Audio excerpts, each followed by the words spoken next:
And greetings, we're live.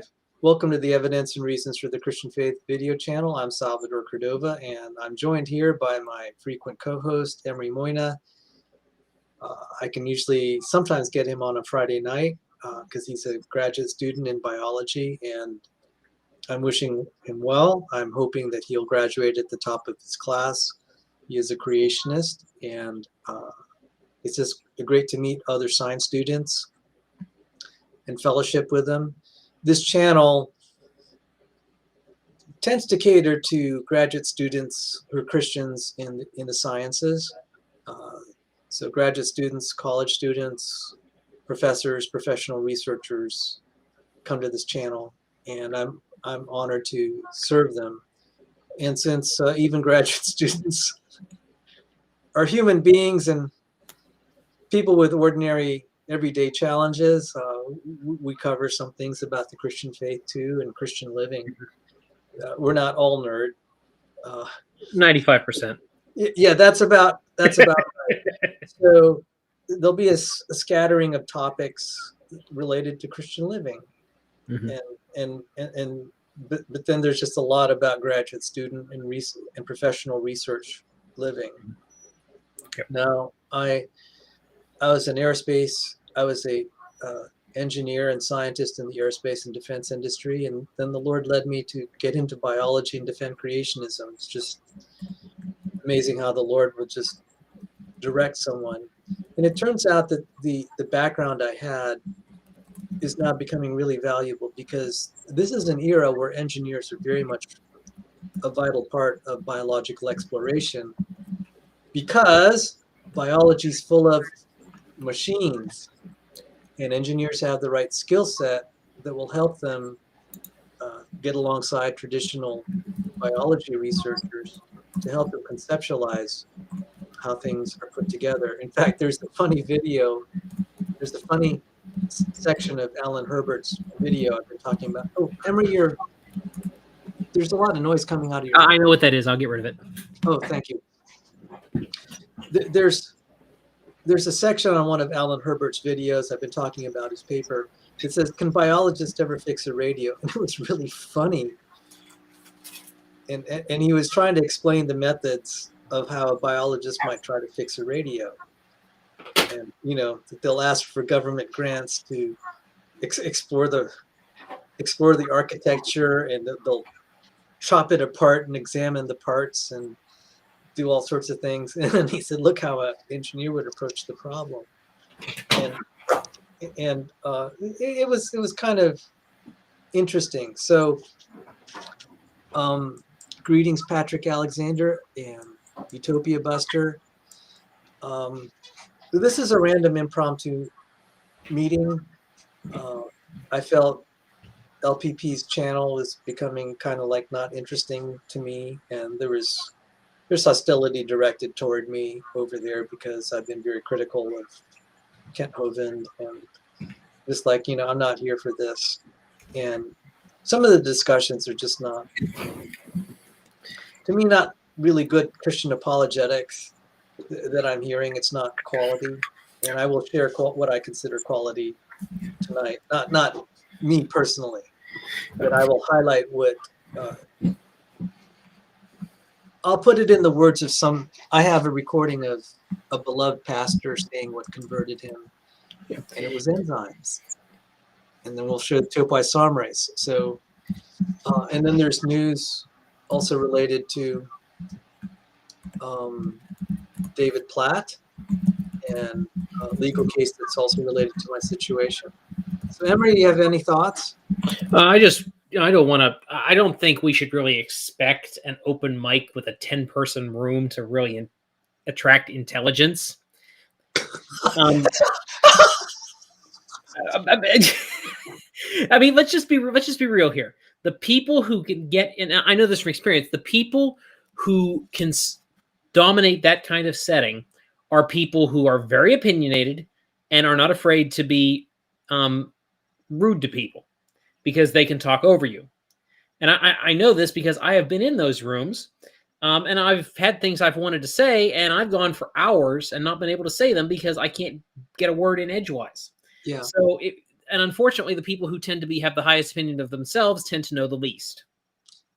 Yes. The other thing is, I found that open mics are for people that don't. Very few people really want to listen to them anyway. Generally speaking, yes. So that's kind of their one opportunity, and I want to give them space for that. So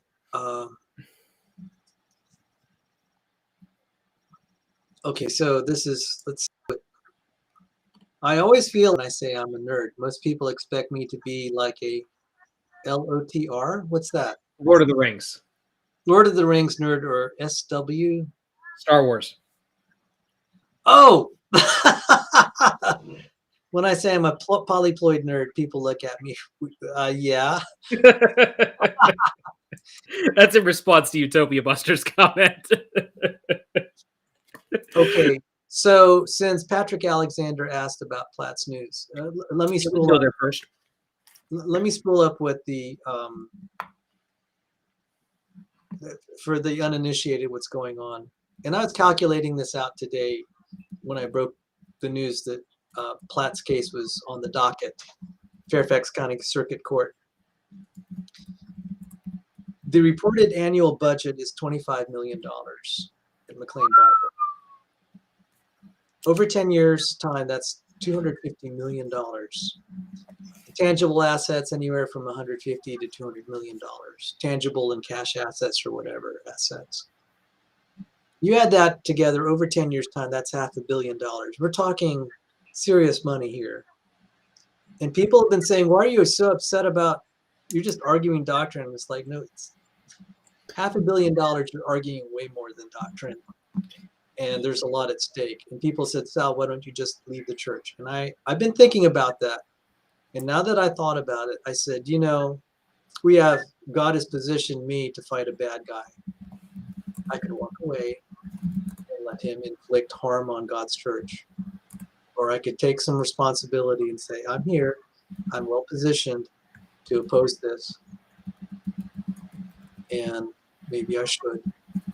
Maybe I should one, at the very least, call this out. Aside from winning lawsuits or trying to help change the control of the church, which is way beyond me, I can tell the truth. I can report on what's going on, and I can warn people. I can be a watchman and say, be careful. This is the day of the wolf. And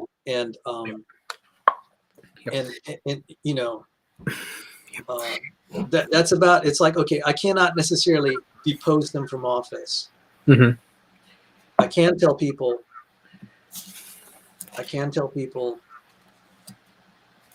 beware. Mm-hmm. And I can be a funnel to get them out of NBC. Yep. And you're not responsible for protecting people from their own stupidity. You're just responsible for telling them that they're being stupid. If you think about it, the example in Scripture, I believe it's in the book of Ezekiel, where it talks about the watchman on the wall. He's guilty of the blood of the people in the city if he sees the enemy coming and says nothing. But if he runs around screaming as loud as he can, hey, the enemy's coming, the enemy's coming, the enemy's coming, look out, the enemy's coming, and the people in the city go, oh, we don't care, we're not interested, go away, you're making too much noise, you're being divisive, get out of here. Blood's not on him. He did what he could do. Right. And so when I say I'm in a position to fight these guys, it's not to necessarily depose them. I'm there to fight the evil memes and messages. That's what I can do. So when they pose themselves as ministers of the gospel, I can be there and say, no, this isn't true. And I have evidence now. Someone was on a blog recently, and she's saying, you're spending more time debating the leadership than declaring the gospel of Christ. And she had a point. Okay. I said, I have to think about this. I'm not going to try to be, kind of reflexive and say, I wanted to give her an accurate answer, and I just gave her the graph. And where I said there's 80% drop, I said, do you want David Platt to do for the rest of Christendom what he did to McLean Bible Church? Um, you know, I mean, and I'm realizing I got kicked out for showing that graph. 4 days after I showed it, I said, I think I'm going to get kicked out. And I was ready to get trespassed, and I was. Mm-hmm. I said, okay, thank you, David Platt. You told me what really hurts you. I'll do more of it. Well, for what that tells me is that your graph is A, 100% accurate, and B, it also tells me that there is a reason that they don't want that graph spread around. Yes. So they did the only thing they could.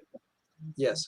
And so now, okay, so what is happening is there has been a legal injunction. It's not a lawsuit in the traditional sense. No one's asking for money. In fact, we're losing money, our side, even though I'm not a plaintiff named. I'm just kind of saying I'm on their side. I'm on the side of the plaintiffs. Mm-hmm. We're not losing. We're not. I'll tell you who has a lot at stake monetarily. It's David Platt. Mm. It's the defendants that could lose their bread and butter over this. The plaintiffs have nothing to gain. In fact, I've often said, they keep saying they want to install them. They want to take control of McLean Bible. It's like, yeah, it's like a captain taking control of the Titanic after it's run into the iceberg. I mean, come on, guys. Yeah, that doesn't make a whole lot of sense to have a mutiny on the Titanic after it hits the iceberg. Yeah. So this is a matter of principle and calling out the bad. Mm-hmm. We have filed, I'm not, again, they're on my side, but I'm not an official plaintiff in the complaint before the court. We have said McLean Bible Incorporated has signed contracts. Their constitution is a contract with the members of the church. And they have violated that because they have been scrubbing the voter rolls to consolidate their power. And they've been doing really shady things like the conduct in congregational meetings by shutting down discussion, by demonizing members through the email lists and pulpit without the members having a chance to be defended, to defend their own name. So a pastor insults you and from the pulpit, and you're before the congregation, and you don't have a chance to defend yourself. Mm-hmm. In a congregational meeting. What they did, one of these, was I'm gonna have to be careful not to mention her name publicly. Her name will be public at one point, but I'm not going to be premature here. She was subject to some sort of disciplinary action, and then they trespassed her, wouldn't let her in the congregational meeting. When she showed up, armed security confronted her in front of her children, threatened her with arrest and jail, served her a summons to court. She won the legal battle, but that was disgraceful. That was disgusting. All right. These are the shenanigans that are going on. And, I first just thought these guys are just being jerks. $500 million is not being a jerk anymore. This is about criminal intent, if not in the legal sense in the eyes of God. This is criminal intent to control $500 million over the next 10 years at least. This is why they're playing hardball so hard. So this legal injunction is going to try to get the congregational meetings cleaned up. We may even have a judge supervise them if there's a vote. And these maneuvers could lead to David Platt being removed from leadership. I think it's a long shot personally until we can open both the books and then have open communication. Because right now, the congregational minutes have never been ratified even in the last year and a half. We don't even know it's happened. We don't even know it's How do you not ratify minutes for a year and a half? Yeah. Like, that is the first thing. Every church business meeting that I have ever been to in my entire life, and I've been to more than I care to count, the first thing that happens, literally the first thing that happens at any of these meetings is, we have the minutes from the last meeting. Can we get a motion to approve the minutes? First, second, third, boom, Yeah. done. First thing that happens every meeting. Yeah, because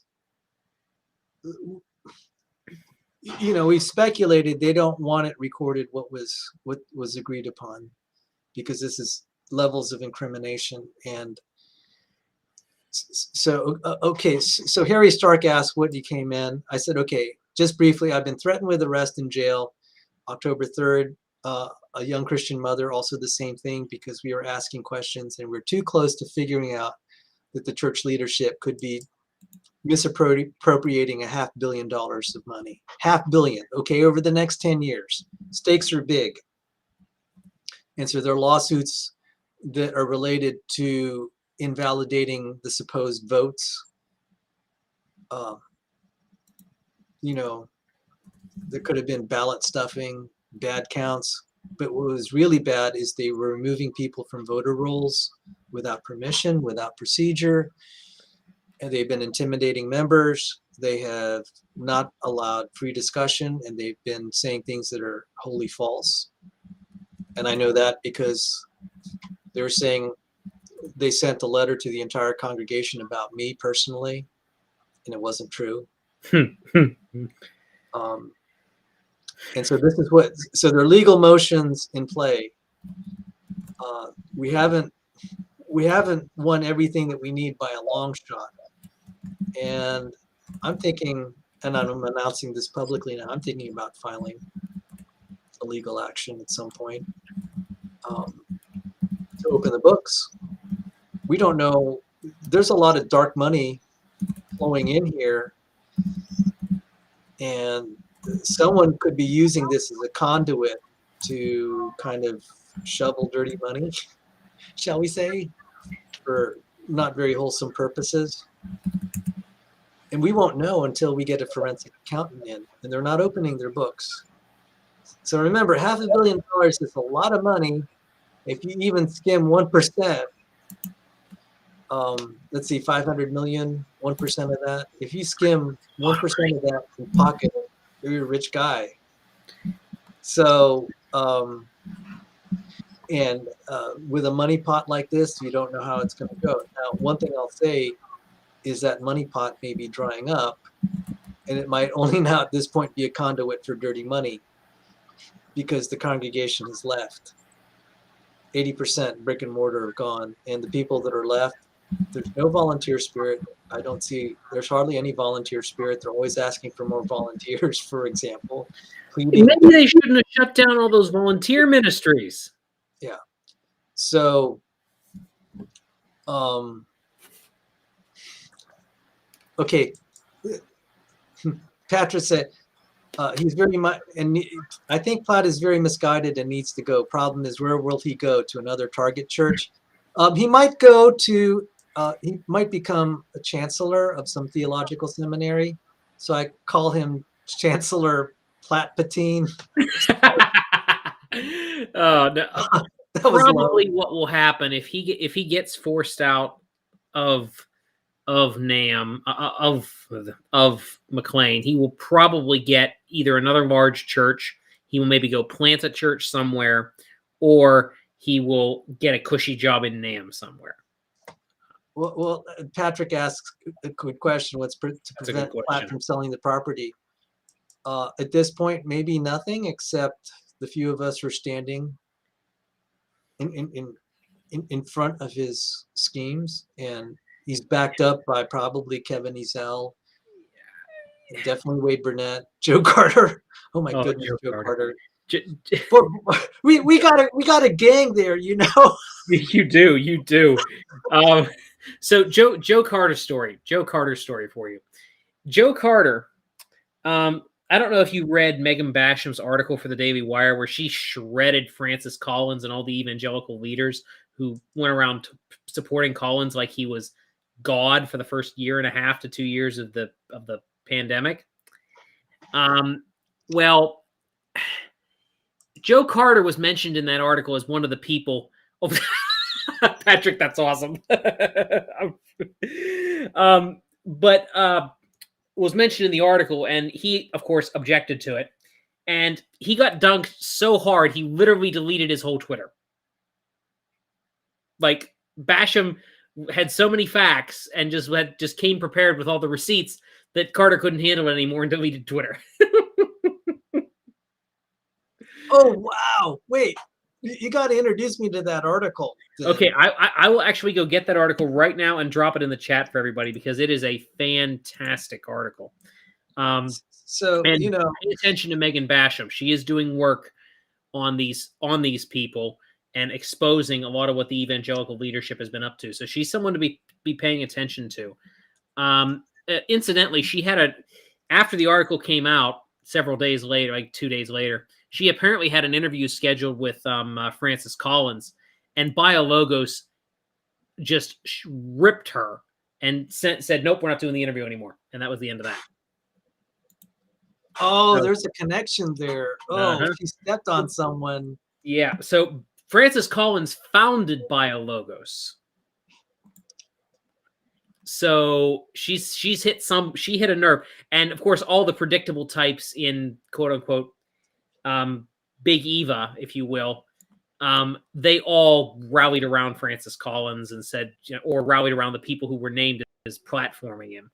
It was despicable. But so while you're getting that, let me read the legal proceeding today. So I gave a lot of background for some of the uninitiated what's going on. There's big money here. You know, if you go to some of these religious, you know, some of the stuff going on the internet, they're always arguing doctrine and this and that. Mm-hmm. I'm trying to frame what's going on in the church is way bigger than that, particularly finance. The doctrine is what it looks like is the doctrine that's being taught now is being driven by what will get money, particularly government money. And I only learned this week.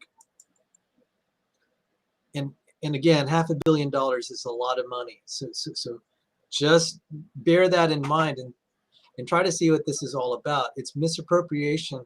It's misappropriation of people that, let's say, in their will, they donated huge sums of money to McLean Bible with the expectation of how it's used. They'd be rolling in their grave to see how it's being misappropriated for the way it's being used. And we've only touched the tip of the iceberg. I got to say, okay, it's really bad. It just looks really bad when a pastor says, you have to suspend the American dream and, you know. AKA suspend capitalism. That's what he really wants to suspend. Right. And think about selling all you have and just going out there and preaching. And people have done that in the church. And the guy who wrote that book, Radical, is David Platt. And he probably has a salary anywhere between $250,000 to $500,000 a year. He lives in a paid house that the church provided. And I'm sure he has church insurance and church health care and all that other stuff. He's living a good life. Of anyone that's living the American dream, he probably is in the top 1%. And you see, that's not, it reminds me of the verse where Jesus said, you lay burdens that you yourself don't take up. Yep. You know, and his salary is not disclosed. And there are all these little money pots where he could put it to kind of conceal it. And I don't have a problem with the pastor making a lot of money. I do have a problem with the pastor making a lot of money and telling people you have to give up the American dream and all your wealth. Because if you don't practice what you preach, I have a problem with that. That's the problem I really have. Yeah, like nobody would begrudge Platt if he was making up 6-figure salary, maybe even 7 figures, although 7 might be a stretch. Nobody would begrudge Platt if he was making 6 figures, being the head pastor at McLean, living in that area of the country where things are more expensive, cost of living's higher, nobody would begrudge him making even middle six figures. Nobody would care if he hadn't written a book telling everybody that the American dream was bad. Yeah, that's exactly it. Exactly. That's exactly it. And where I really begrudge him is look what he did to the church. Yeah. And then he gives himself a raise. 20% raise. It's like the government, 20%. Yeah. So if you're making 400,000 a year, that's not pocket change. No, that's not pocket change. And for those of us who live in real world, unlike Platt, the usual raise that we will look at is 3 to 5%. Yeah. I think the biggest raise I've ever gotten was a 5% raise. So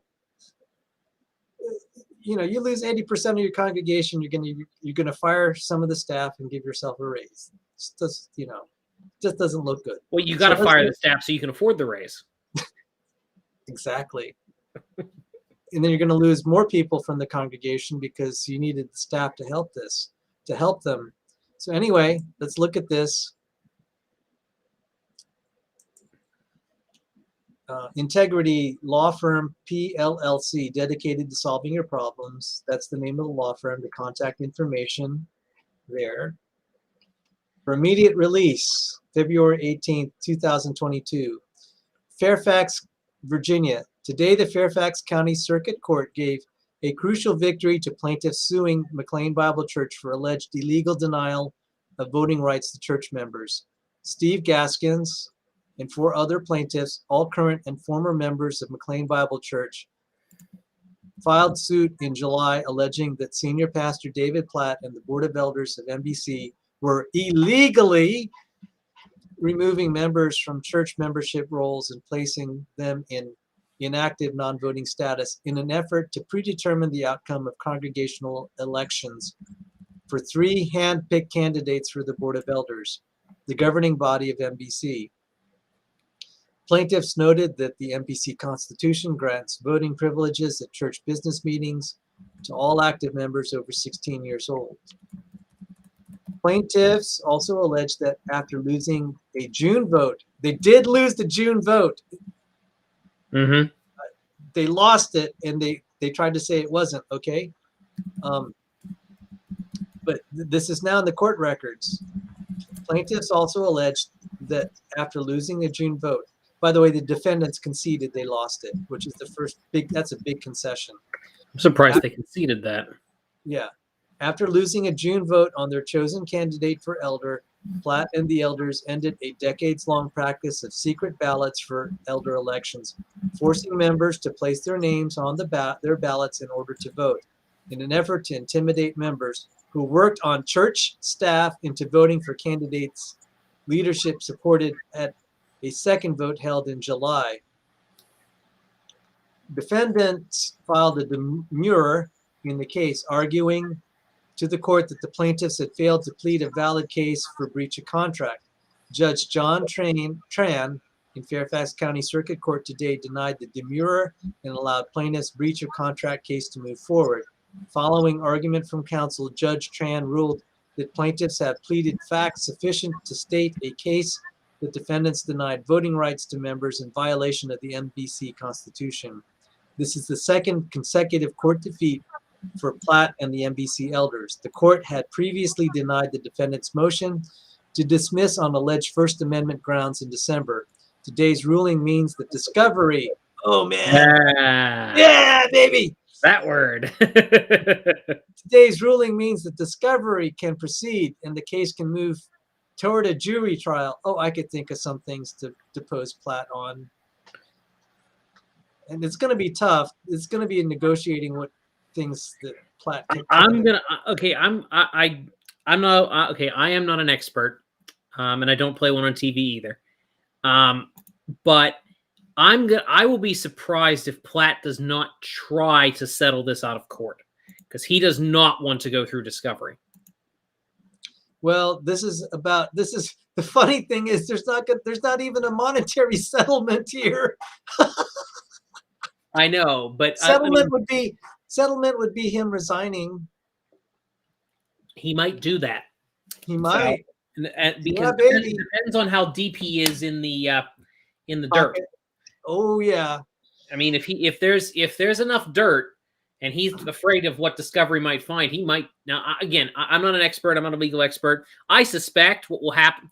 I mean, if the only other alternative is him resigning, and depending on how much dirt's there, he may stick around and fight it out. I don't know, but it sounds like the judge is gonna at least give him a flying shot at this. So, Well, that's why I'm hoping more lawsuits will come forward for where we can ask.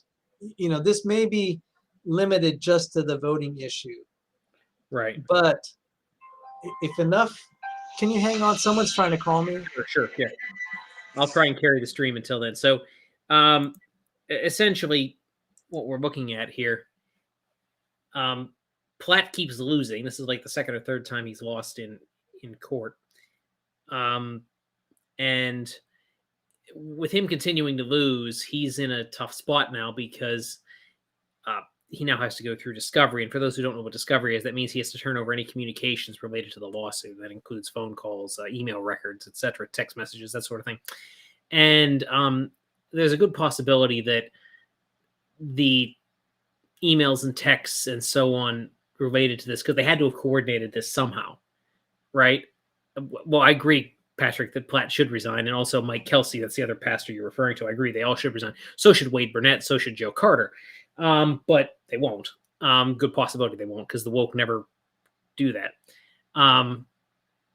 But what they're going to they had to have coordinated this somehow. And because they had to have coordinated this somehow, good possibility they didn't all get in a room and talk about it. They probably all exchanged text messages, or maybe a Facebook group message or something where they talked through this. And they're going to have to turn that over to the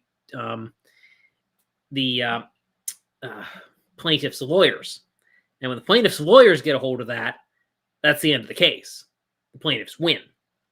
So it depends on how bad this is. If depends on how much they're going to be incriminated on with this. I don't know.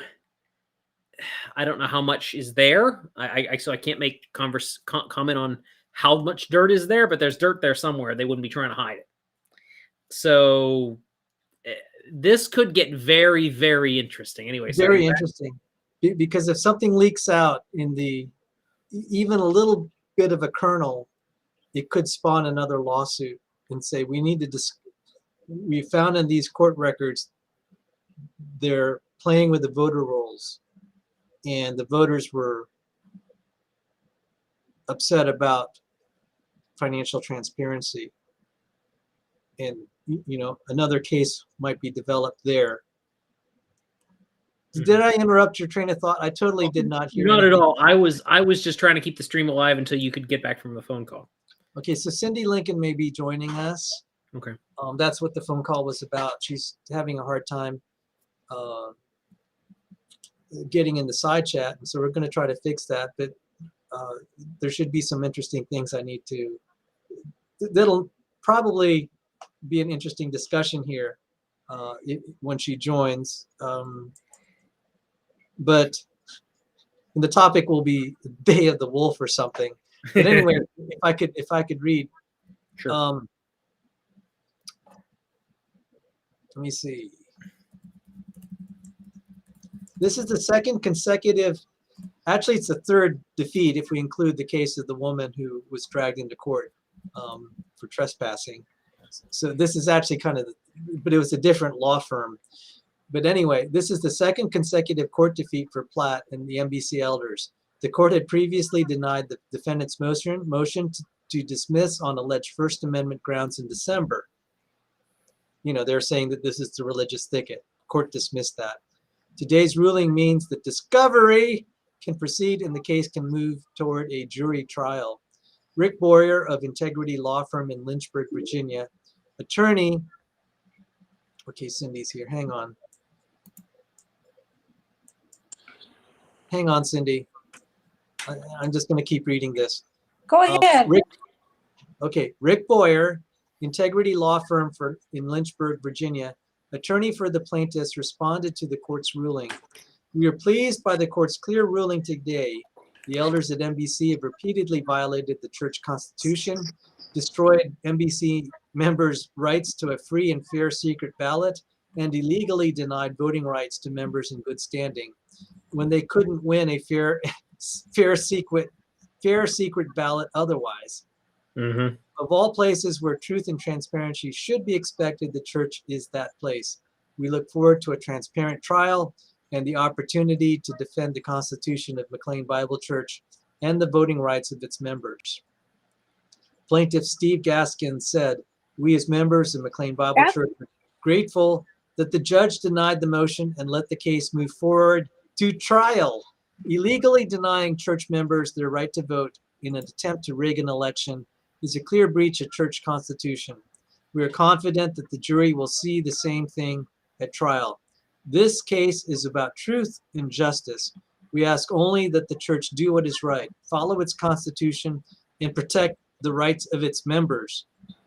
Plaintiff Roland Smith said, "We thank God that the judge clearly saw that we have pleaded a strong case for a breach of contract due to the elders' repeated illegal violations of the NBC Constitution.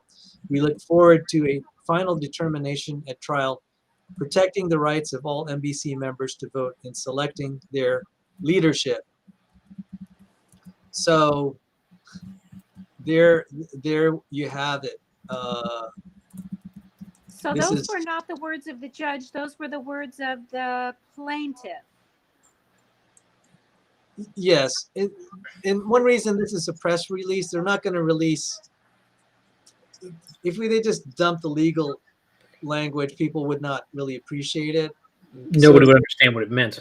Yeah. Well, I didn't mean to minimize it. I was just clarifying. But that is still Right, very right. good news that the actual secular government cares about a church keeping its constitution and having free election. That is awesome. Yeah.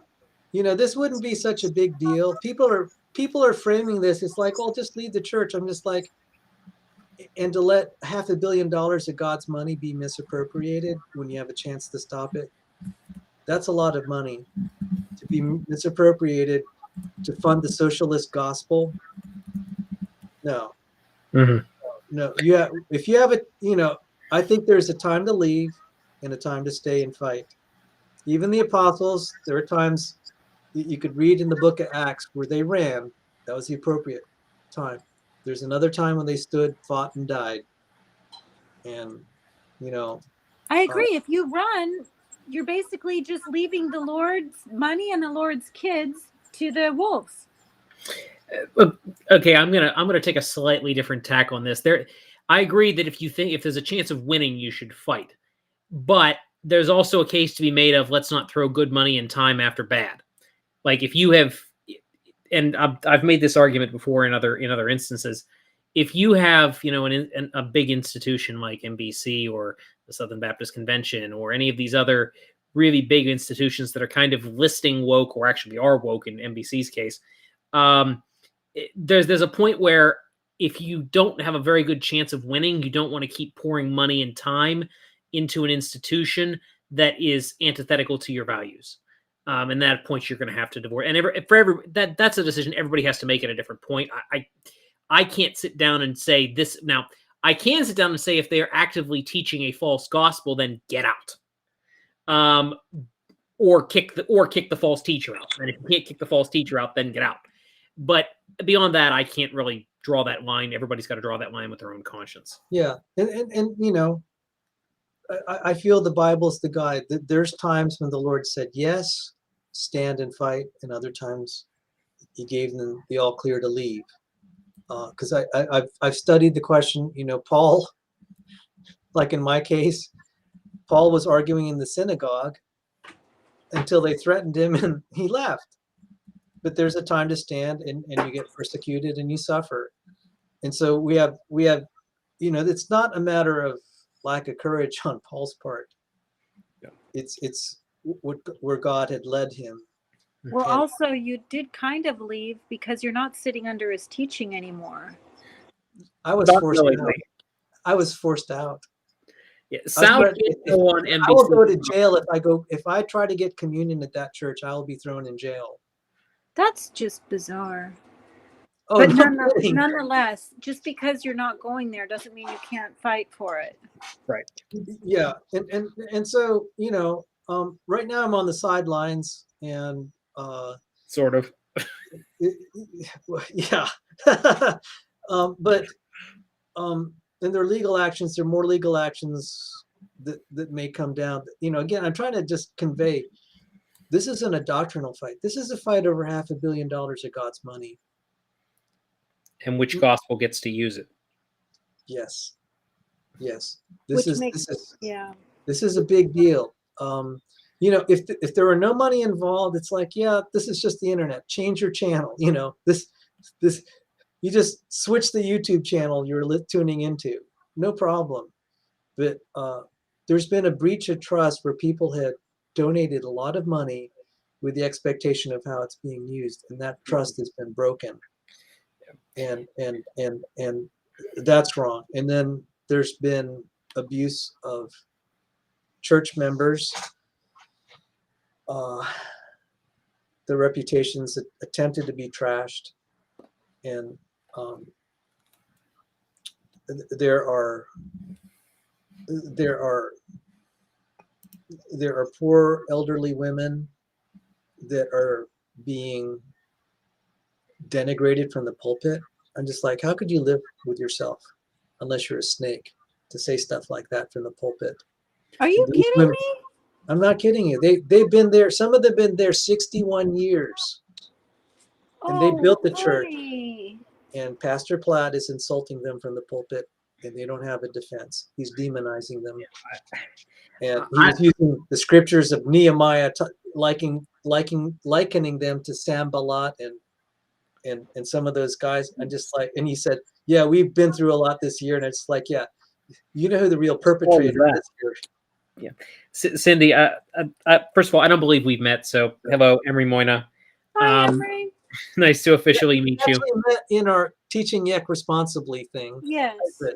Yeah. Okay. So we did very briefly at some point. But Sal is actually understating just how bad it is at McLean.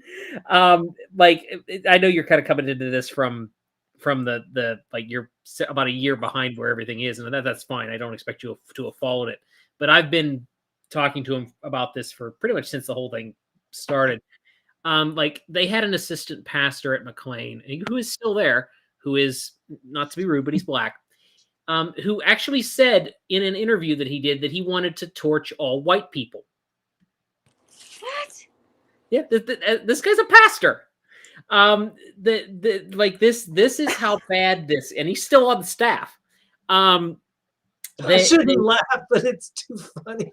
I mean, if you wrote this up as a script and you wrote Platt and Mike Kelsey as the villains, no one would take it because it's that unbelievable. But unfortunately, this is where we are. And now I don't know what your denominational background is, Cindy. I'm going to assume because of where you come from that it's probably fairly conservative. This is going on a lot in mainstream evangelicalism, where we have pastors of big churches, mostly big churches, but not all big churches, who are lurching their church to the left doctrinally, not just politically, but doctrinally, because they, for some reason, have decided that they want to be in step with popular culture rather than what the Word of God says. You mean they want the money and they don't want people to leave unhappy? I mean, that's with their pocketbooks. I mean, okay, this is partially true. I think some of these people actually legitimately believe it, though. Like, I think in Platt's case, I think he's a grifter. I think he's just taking money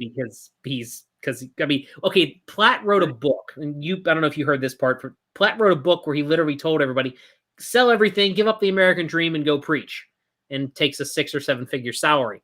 And by the way, when you sell it, give it to me so that I don't have to do what I just said. I mean, that he didn't say that, but he does pastor a church where his salary is paid by tithes. So I mean, I don't know.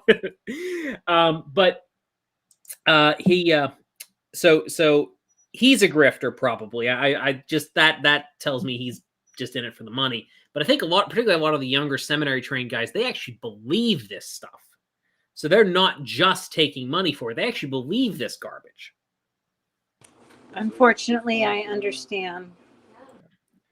Yeah. So anyway, sorry, Sal, didn't mean to derail your stream.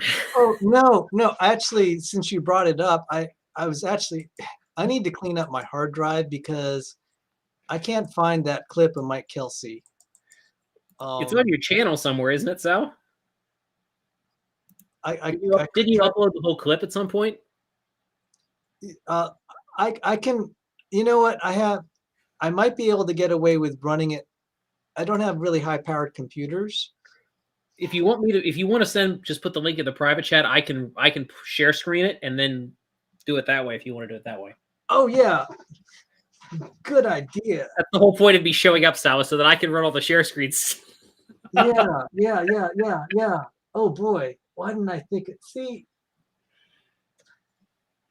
because it's after 1 o'clock in the morning Eastern time, Sal. That's why you didn't think of it. Okay.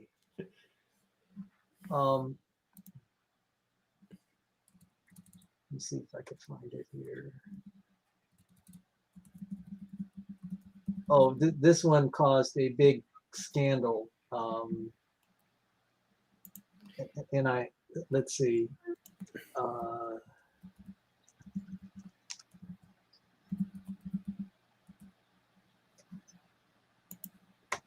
Okay, I'm going to dump it in the link in the side chat.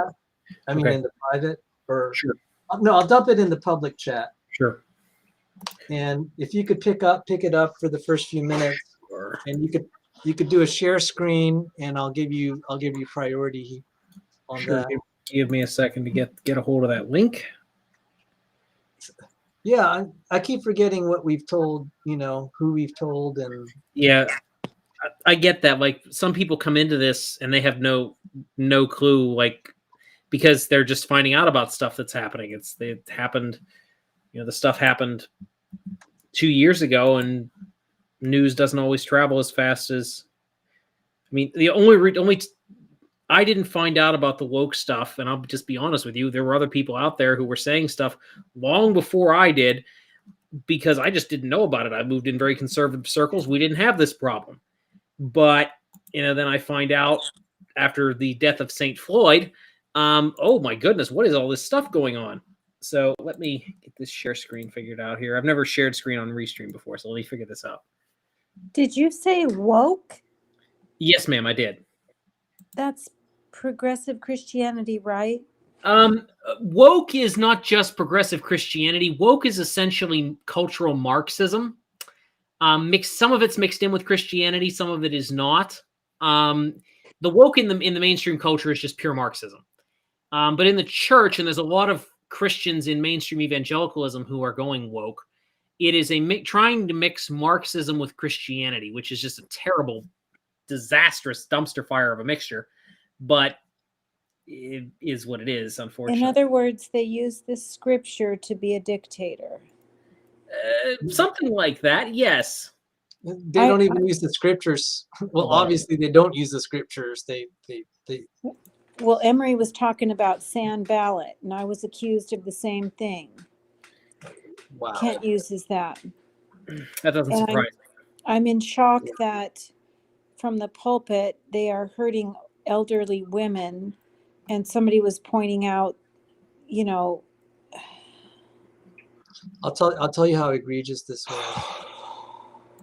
The reason they were in church for 61 years is they were a member of the 5 founding families of the church. There were only like 30 people their first meeting. The church grew up to 15,000. Okay, here you go. Let me make it. Yeah, they give their blood, sweat, tears, and life, and then they get thrown under the bus. Sal, where do you want me to start this video? Oh, just start it now, and if you can make it full screen, and then just run it until Kelsey is done. Right.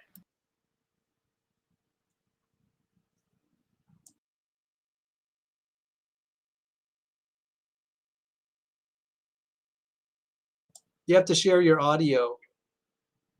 what you can do is you could share a Chrome tab, and you have to enable audio. So you might have to stop your screen share. I can dump it Yeah. for you. Okay. No, I figured that. Let me get this in Chrome. I was hoping I could share it through Firefox because that's what I have to use in order for Restream to work. But let me. Oh no. Well, maybe you can do it with just sharing your screen. Then try that. Let me. I'll just do it with a Chrome tab. It's easier that way because I know how to do that. Okay. No. So this is one reason I'm talking about this is it's actually half my subscriber base came here because of McLean, and all right. So. Well, honey, it's the same thing you were into with defending me. It's somebody who goes against the church and gets persecuted for it. It's the same dynamic.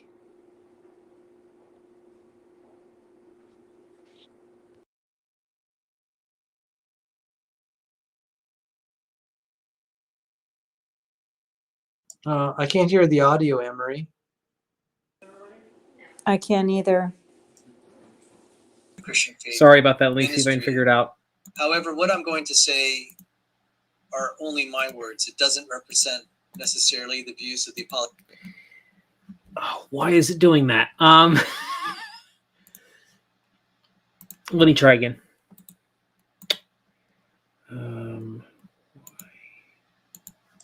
So there is, I think there should be a button that says share audio. There is no button for that.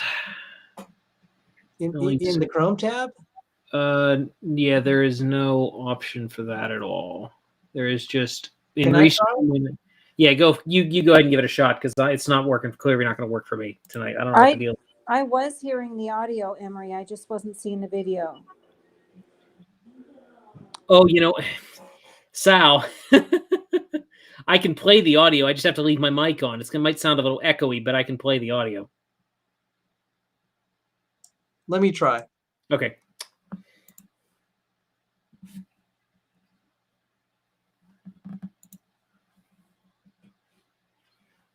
Sorry about that.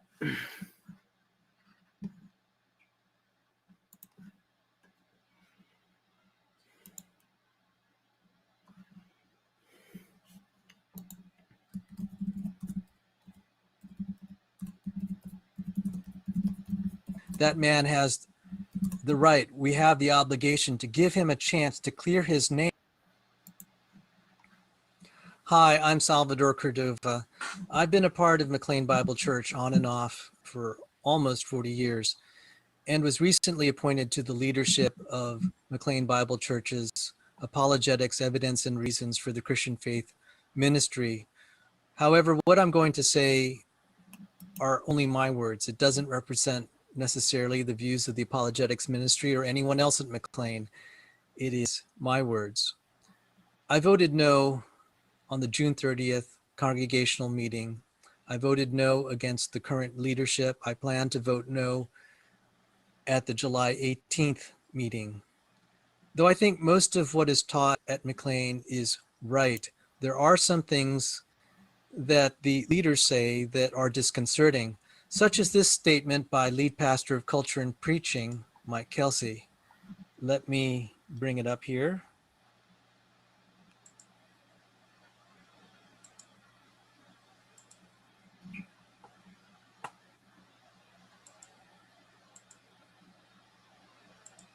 Totally honest, so being angry about the situation, but it's difficult for me sometimes not to just torch all white people, because in particularly white evangelicals and Christians.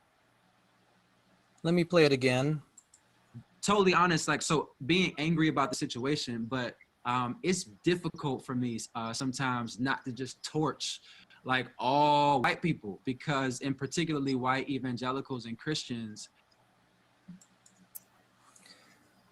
Yes, torching of white people, such intemperate feelings. I shouldn't laugh, but that was really bad. Yeah.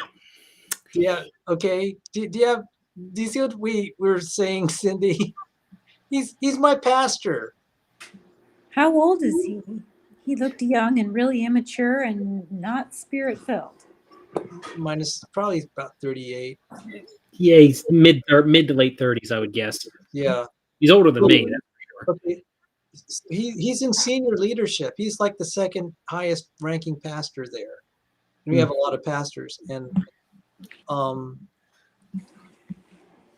that's that's the attitude he has toward white people in his own congregation. And he's talking about we have to fight racism. And a lot of people left the church. They're just fed up. They were livid when they hear him from the pulpit. And someone dug up a quote, and I said, this encapsulates his attitude.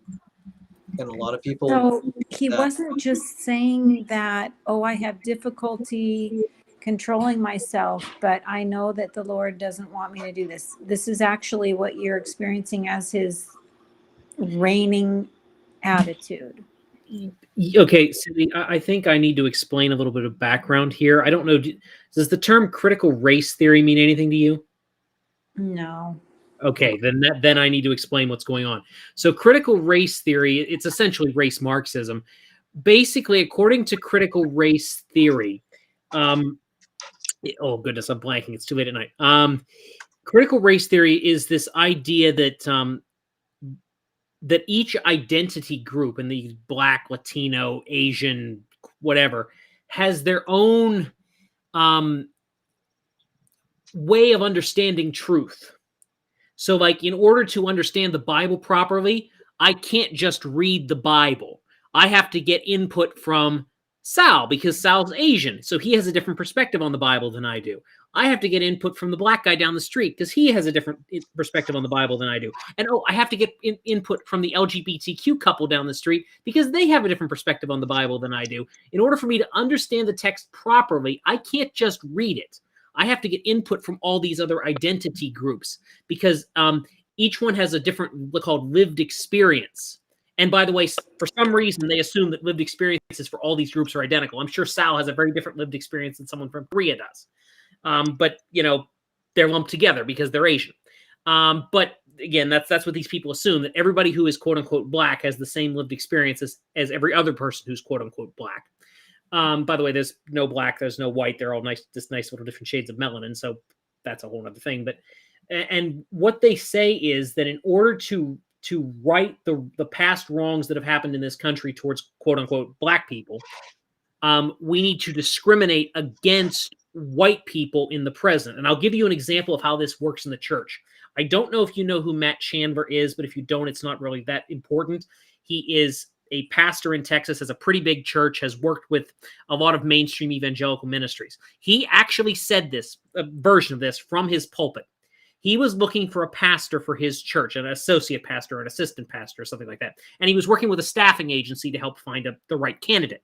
That's pretty common. That's nothing abnormal. What he said is the guys asked him, hey, if we get a Anglo 8, so 8 out of 10 scale, somebody who's 8 out of 10 fits the requirements, versus an African-American 7, which one do you want us to set up an interview with? And they said, well, and Chandler's response was, well, I'll take the African-American 7. And they said, well, what if you get an Anglo, which is white, 8, and an African-American 6? And Chandler's response was, well, then I'll have to take the Anglo 8 because otherwise the African-American 6 will feel like tokenism to my people. In other words, they're no longer judging people based on their character, like Martin Luther King's idea, not judged by the color of your skin, but the content of your character. Now it's explicitly being done by skin tone. Well, and what you described thus far is racism. It's exactly what it is. That is exactly what it is. But see, they've changed the definition of racism. Only white people can be racist in critical race theory because white people operate from what's called a position of white privilege. They call it white privilege. It's not actually white privilege. It's more kind of like you have a nuclear family privilege than anything. But what they say is that this white privilege is baked into culture. So like it's normative. Everything is representative of white privilege. Not enough blacks in a STEM field, white privilege. That's somehow white privilege. Or male privilege. Not enough women in physics, male privilege. maybe, or not too many women in nursing, male privilege. The fact that women maybe make less money at this particular job than men do, male privilege. The fact that, maybe a black person makes less money than a white person at a job, white privilege. They just make that assumption, and they assume that it's normative, and that there's this, not a conspiracy theory, but there is like all quote unquote white people who are quote unquote majority culture people. And I know this sounds crazy because it sounds crazy me saying it. But this is what they believe. All people who are part of the majority culture, which they would say would be white people, specifically white men, all work together to uphold this privilege all the time. They don't even think about it. They never talk about it. There's no back room where this is decided. They just all do it naturally, which is the wackiest conspiracy theory ever floated by anyone on planet Earth. But that's what they believe. That is what they believe. And they believe that because these people are in dominant cultural positions, they literally cannot be anything but racist. And because the quote-unquote black and brown people are in a position of subservience to these quote-unquote dominant culture, they cannot be racist. By definition, they cannot be racist because they are only trying to overthrow the people who are oppressing them. Anyone who has a position of dominance, aka someone who is quote-unquote white, is considered an oppressor. Cindy, you are an oppressor by definition just because you have white skin. Same with me. I have white skin too, so I get the same treatment, and I get it worse than you because I'm a man. And this is literally so sad the way people that think. people are not able to think logically, and this is not rational, logical thinking. Yeah, that is, you're right. You're 100% right. That is literal insanity. But that is what Mike Kelsey's comments represent. That is what David Platt has sort of halfway endorsed from the pulpit, and Sal can talk more about that because he knows more about it than I do. But he's right, isn't he? Yeah, I mean, Sal's right. Sal, this is insanity. No, David Platt is white. Yeah, he's white. He's white. You're right. He is white. Okay, so this is something else you're going to have to understand if you navigate this area. There are a lot of quote-unquote white people, and I hate saying white, black, and brown, but everybody uses it because it's all just various different shades of melanin. It really doesn't – I don't believe in all this race essentialism garbage that these people spew. But, Platt is white, but the problem is a lot of people who are more liberal and who are white either have white guilt or they want to play the white savior. And what that basically means is they feel, if they have guilt, they feel bad about what happened to the people in the past, even as late as the 1960s. And they feel like they're somehow responsible, even though Platt, I don't think, was even born when all that stuff was happening. But they feel like they're responsible in some way. And this is another thing that critical race theory does. It impugns generational guilt. So you and I are guilty for the slave owners who might be in our ancestry somewhere. Now, I don't think I have any slave owners in my ancestry because my family has a pretty well-documented genealogy and we've always lived in the North. But I'm still guilty because I'm white, because I uphold the normative culture. And when you drink this Kool-Aid, if you're a white person, you feel guilty for these sins that were committed against these poor African-American people years and years and years and years and years ago, even though you weren't there, you had nothing to do with it. But if you've drunk the Kool-Aid enough, you believe that you are. And so you start promoting this dribble. You know what else is a possibility is that the David Platts, they don't necessarily feel guilt because if they're a narcissist, they don't. But True. If they just want to use the Black community. And so they're going to play along with it. Mm-hmm. And that is where the white savior complex comes in, where there's a lot of people who they may be narcissistic, or maybe they're just do-gooders, and they think that that they're going to help these Black people by demonizing their fellow quote unquote white people. And they're going to say, well, all these white people, they're wrong. And some of them are just narcissistic enough that like they'll take giant paychecks to do it. I think that's what's her face? Oh goodness, the woman who wrote White Fragility, Robin DiAngelo. She's white, but she wrote a whole book about how whites can't deal with their whiteness and how they need to give voices to quote unquote people of color. That's their buzzword, people of color. Which it used to be, if you called someone who's quote unquote black a quote unquote colored person, that was racist. But now they want to be called people of color. I don't understand that. But anyway, that's neither here nor there. But just these people, a lot of them, I think, a lot of the people at the top, I think they're grifters. I think they are just in it for the money and they want to make themselves look good and rake in the profits while they can. And I think Platt is probably in that boat. I just being real. I think he is, because he is. I don't think he has any actual convictions. I think he just goes wherever the money's the biggest. Okay, the reason I believe that is he used to go to a lot of fairly conservative conferences and speak at those and so on. And if you ever listen to David Platt speak, I don't know why anybody ever platformed the man, because he breaks down crying in the middle of almost every message. It drives me up a wall. But that's neither here nor there. But now he's starting to go, because those doors are starting to close to him now that it's been revealed that he's kind of woke. So he's starting to go to these conferences that are a lot less conservative and that are featuring people that are, shall we say, either openly heretical or are in the ballpark of the heretics. And so he's starting to go to those places, which tells me the only thing he cares about is his bottom line, which for a man who wrote a book literally telling people to give up everything and go preach, that really just, that's really sour. What is that verse? Something about itching ears. Yeah, heaping to themselves teachers having itching ears. I'm terrible with numbers, so I can't give you the reference, but I know what you're talking about. In other words, he's going to say whatever to...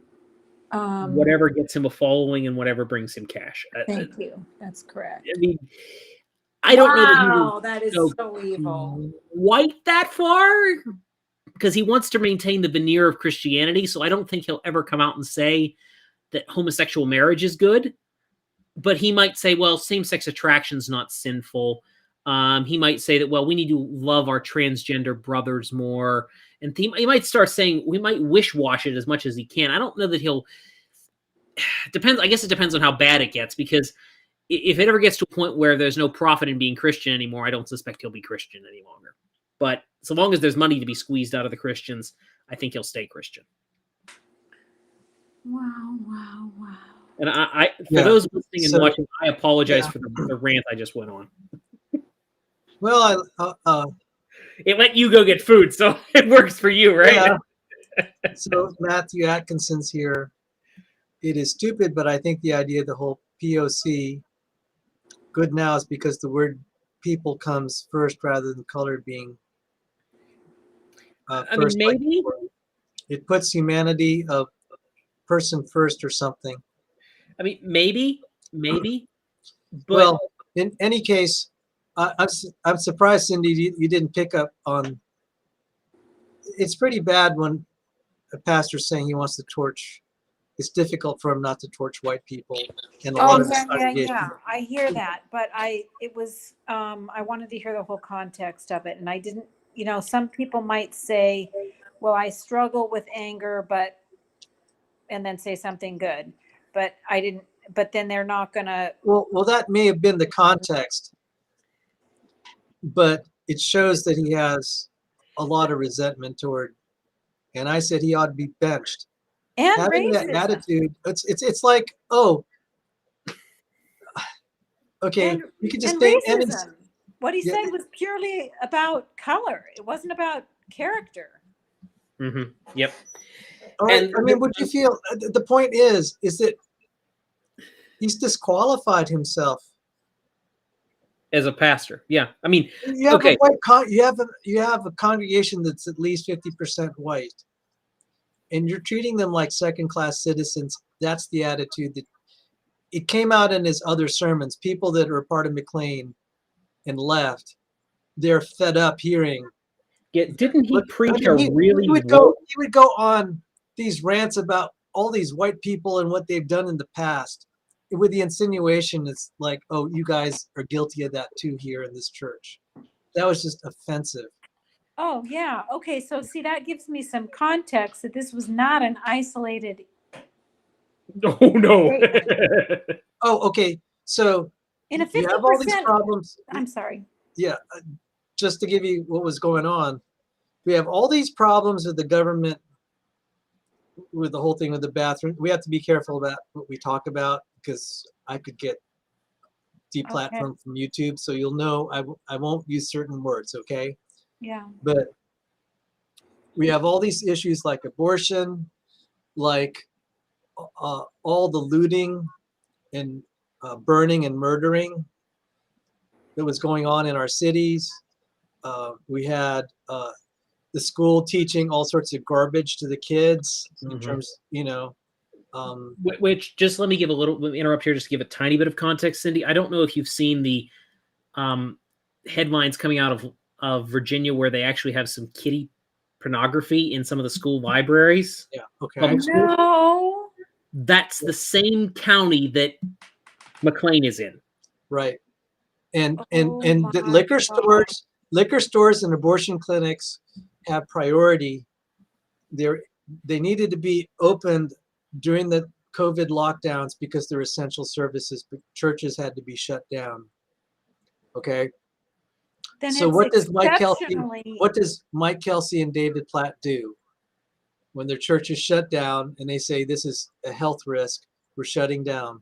They go out and protest, encourage the church to go out and protest on a Sunday when they could have had church services in the parking lot. They go out and protest in crowded conditions close together for Black Lives Matter.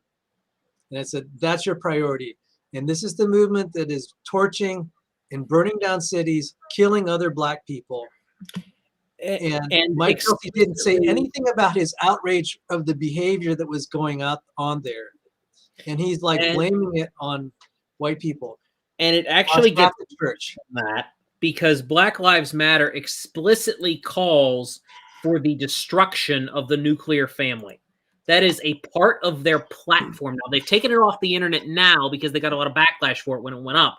But I still have the link somewhere around, and you can still get it on the Wayback Machine. Yeah. So they said it. They actually specifically called in their platform of what they wanted a destruction of the nuclear family. And this is something that a couple of people who call themselves ministers of the gospel decided it was a good idea to go out and support while their church was closed. Yeah. So their priority wasn't fighting for their church.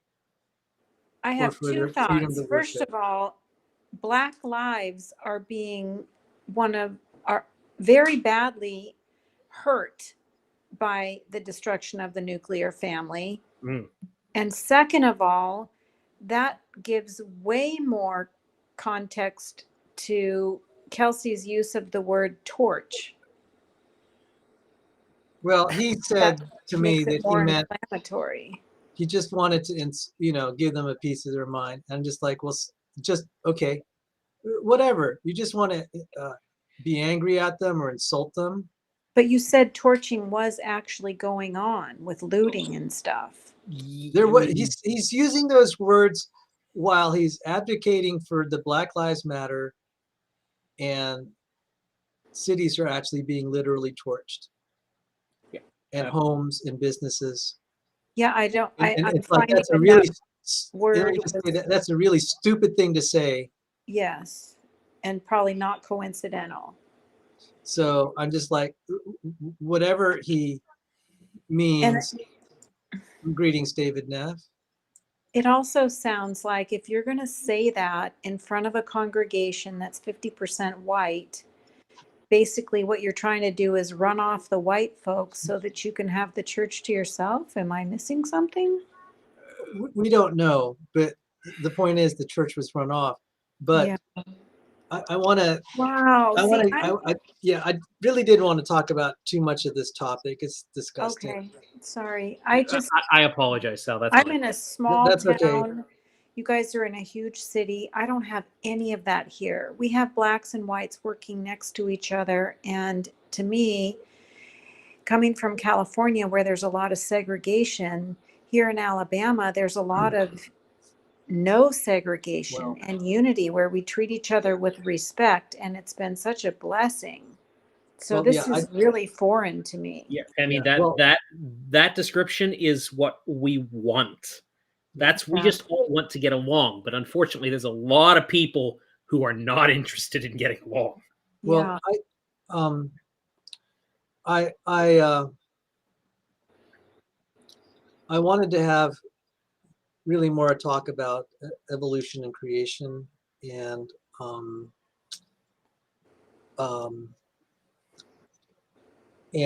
I wanted to. Well, Cindy, Kanthoven was on YouTube tonight, being promoted by Standing for Truth channel, and those guys. I was on another YouTube channel, and they were taunting me, and I didn't appreciate that. And there were some people there that are not happy with Kanthoven, and I wanted to give a platform for really good creationism today. And so even though we might have one or two watching, that's okay. I don't like what's going on, but you can't help it. We can only do so much.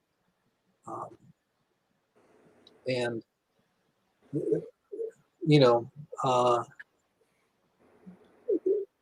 there's a lot to celebrate and a lot to be grateful for.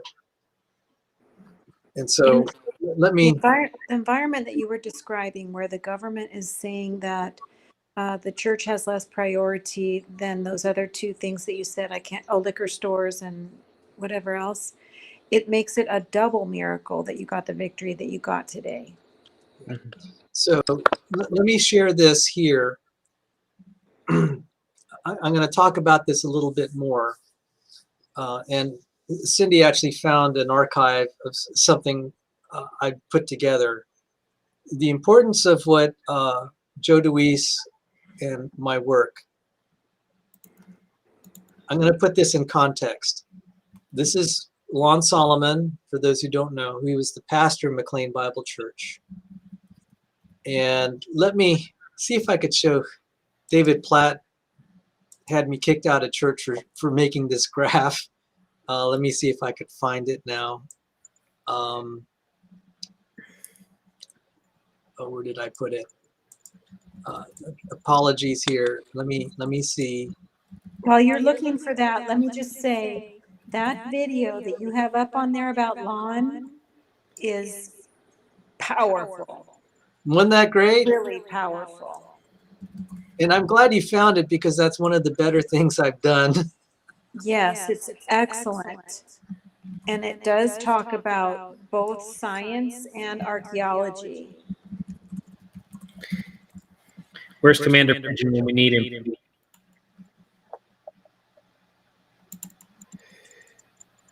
Let me see. The attendance. Okay, let me see if I have AD role plays.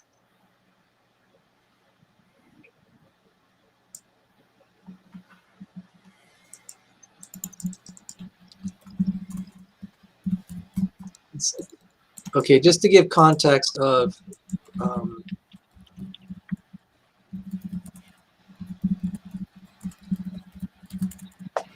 Platt really hates this graph here. I'm going to show it. Let's see if I could show it now. Okay, so you could see the era of Lon Solomon here. That's Pastor Solomon. Okay, we had only like 30 people in 1960, and then the church grew. Lon Solomon became pastor around 1980. You could see how the church grew up to the peak here until the Southern Baptist Convention, the corrupt Southern Baptist Convention, got involved. And then David Platt came here to see what happened.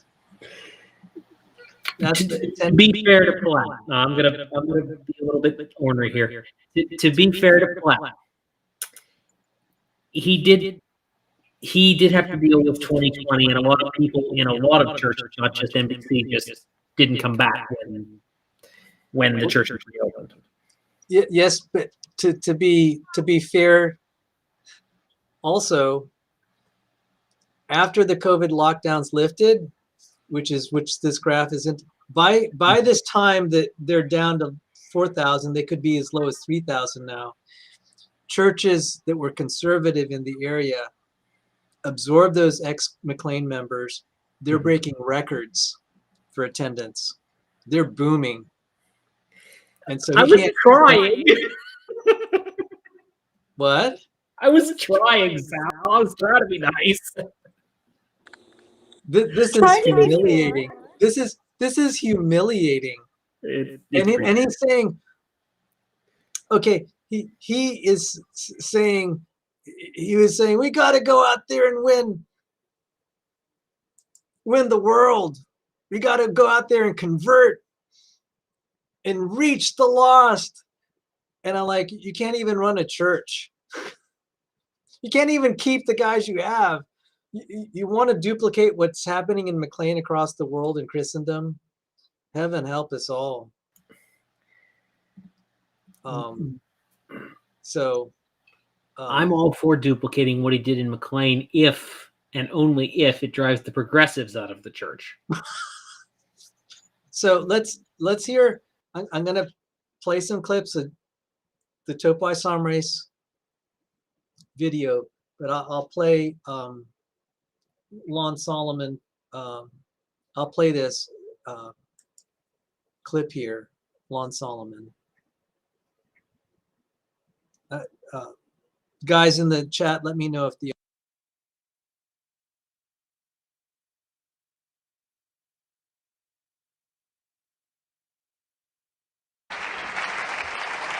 Well, good evening. Good evening. Hey, I don't know if you ever had this happen to you.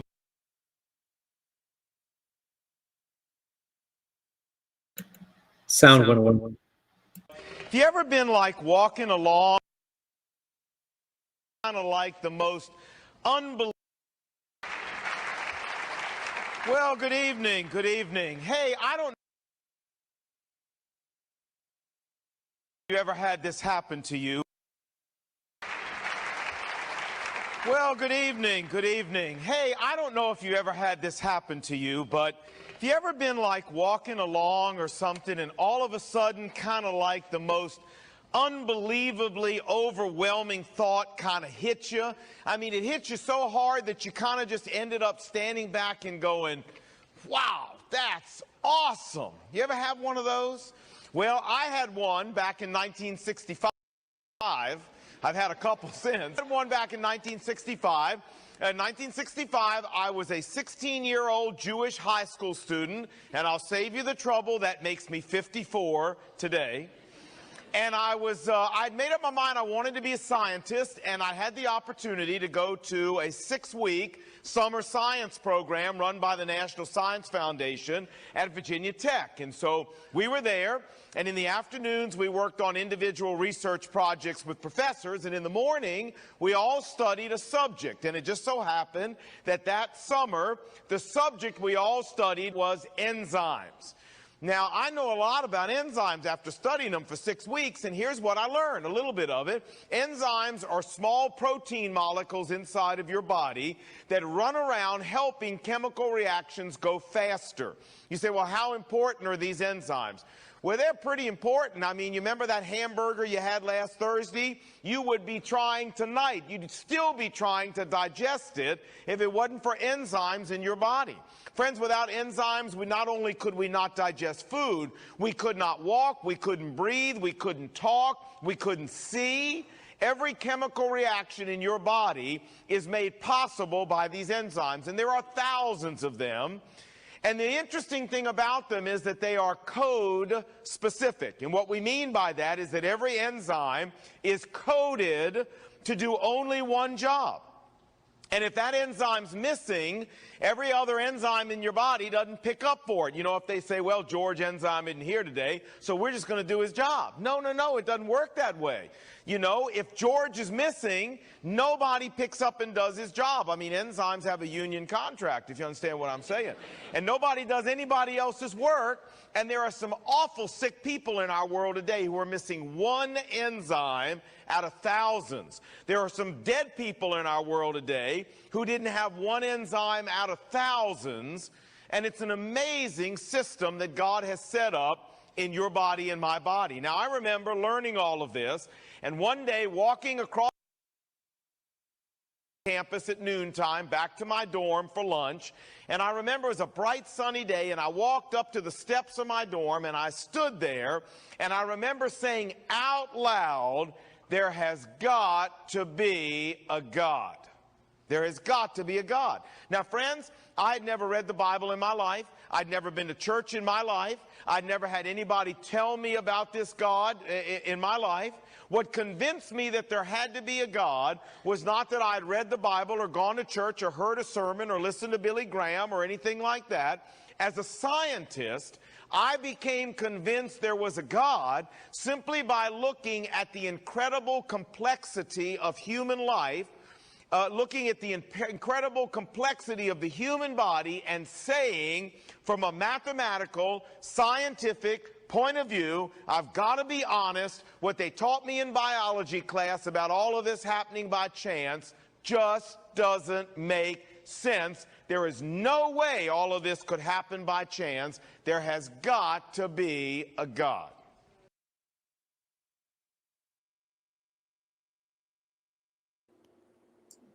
Booyah, amen. Amen. And the rest is history. The rest is history. And this lens, if I could say, I think the Lord is telling us how to prosecute the intelligent design argument. And I've been insisting we argue at the molecular level. That's an example of someone. I mean, this is almost, if I had to write a script that some guy was going to look at an enzyme, he would believe there existed God. That led to his conversion 6 years later. That contributed to his conversion to Christianity 6 years later. And then he would help grow a church incredibly. It just seems too unbelievable. But you see, that's the impact of studying God's creation that it has on people's lives. If they're willing to, look at it with an open mind. And so this is why it meant a lot to me that to hear that in light of what's recently happened, because I've been working on it with an enzymologist in Joe DeWeese. So with that in mind, just think about what Lon Solomon said. I'm going to play a video. And I cleared the copyright check, but we can use it with fair use. We're going to comment on this. So let me bring this up. Emery, could you mute yourself briefly? We're getting that funny sound again. Oh, thanks. So, make sure I have the audio here. I'll mute myself.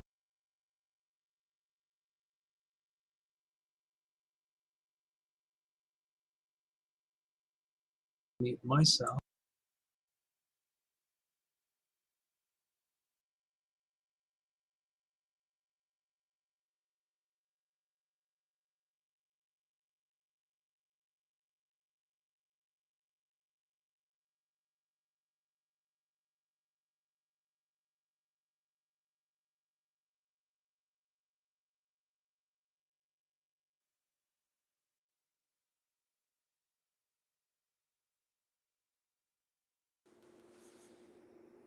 Wouldn't it be amazing if there were a device that untangled knots automatically? Inside your body, there is. It's called a topoisomerase. Wouldn't it be amazing if there were a device that untangles our DNA in an incredible process that keeps us all alive?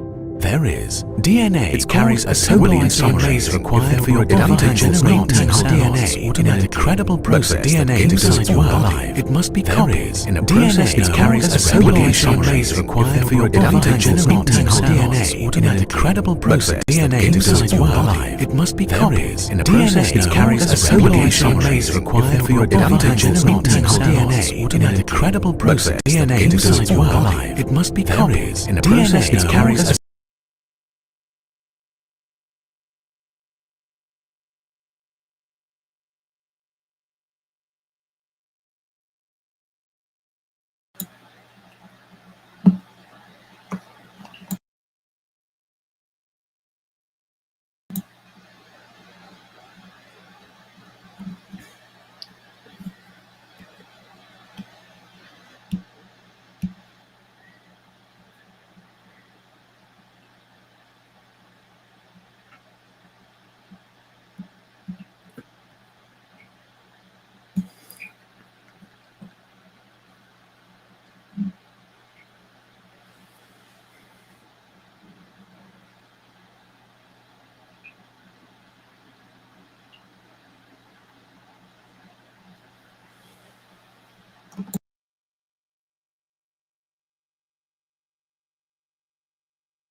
Inside your body, there is. It's. Wouldn't it be amazing if there were a device that untangled knots automatically? Inside your body, there is. It's called a topoisomerase. It untangles knots in our DNA in an incredible process that keeps us all alive. DNA carries assembly instructions required for your body to generate new cells. But for DNA to do its work, it must be copied in a process known as replication. During replication, the DNA strands are separated, and protein machines use each strand to make a copy of the opposite strand. The end result is 2 copies of the original DNA. However, DNA replication faces a life or death challenge before it can complete its mission. Separating the DNA strands causes twisting in the portion of DNA that has not yet been separated. Eventually, the tension from the twisting increases so much that the uncopied segment of DNA wraps around itself in what are referred to as supercoils.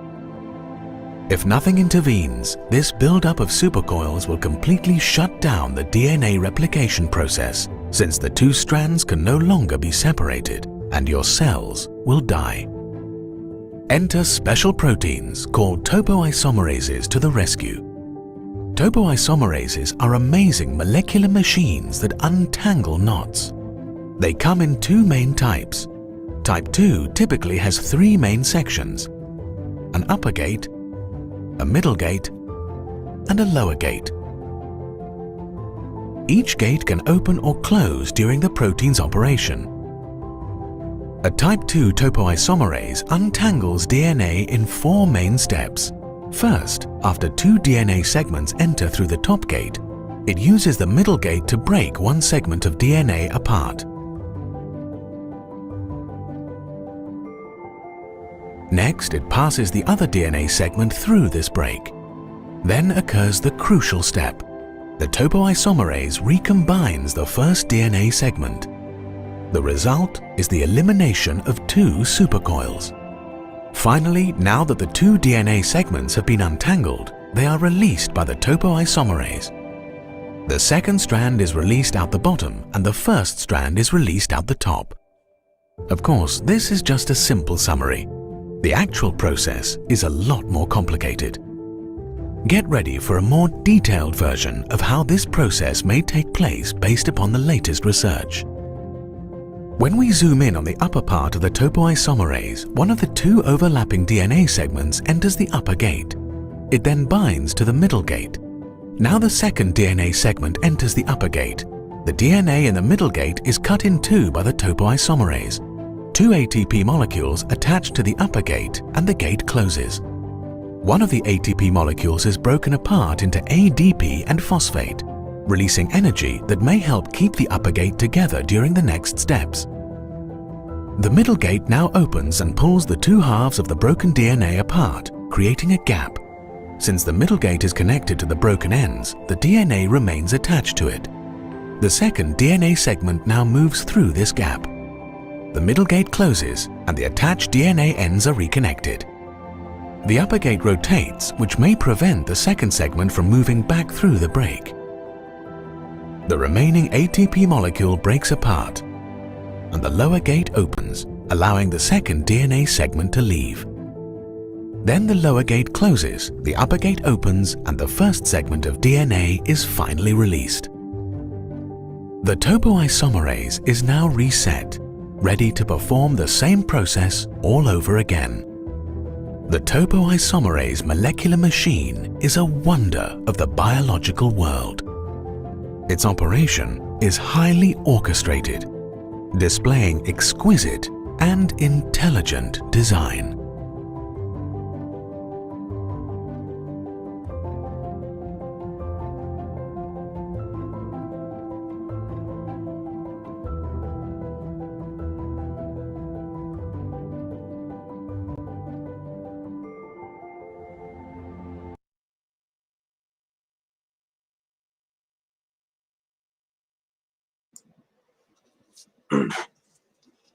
What'd you all think? Well, we've seen that before, but it's I love the word orchestrated. Orchestrated. Orchestrated. Not random, not without thought, intention, and amazing power. That's pretty incredible. That and it does that with what I'm trying to remember now, like what, only a couple of ATP, which is, I mean, for those who don't know what ATP is the cellular version of energy. And it does that with like 2 or 3 of them. I think that's what I heard. Just 2. Just 2. And the protein's only made of like 1,500, 1,600 amino acids. That's not a lot. And it's not a lot for at all all. that it's doing. Yeah. But I should share some of the comments here. Let me see if I could move it to my screen here. Sal, when you say 1,500 is not a lot, maybe in comparison to others, but 1,500 all coordinated, all having to do the same, like, intended function, that makes your probabilities really low for it being random. It's ludicrous. Yes, it's ludicrous. But the other thing, the reason I pointed out it's only 1,500. No, good point. And I'll have to be careful when I mention that. If I told an engineer to try to build something like this with only 1,500 amino acids, he'd say, you're nuts. He'd laugh at you. He'd laugh at you. So you're asking me to do the impossible with how small? Yeah. And let me ask another question, Sal, since I'm not an expert on protein biology. That's no actually, one is. So go on. okay, fair enough. Yeah, let's go, Brandon. Fair enough. But my question is, there's only 1,500 amino acids in this. I presume that the arrangement of those amino acids is very important, and that if you get them out of place, you are causing potential diseases or death.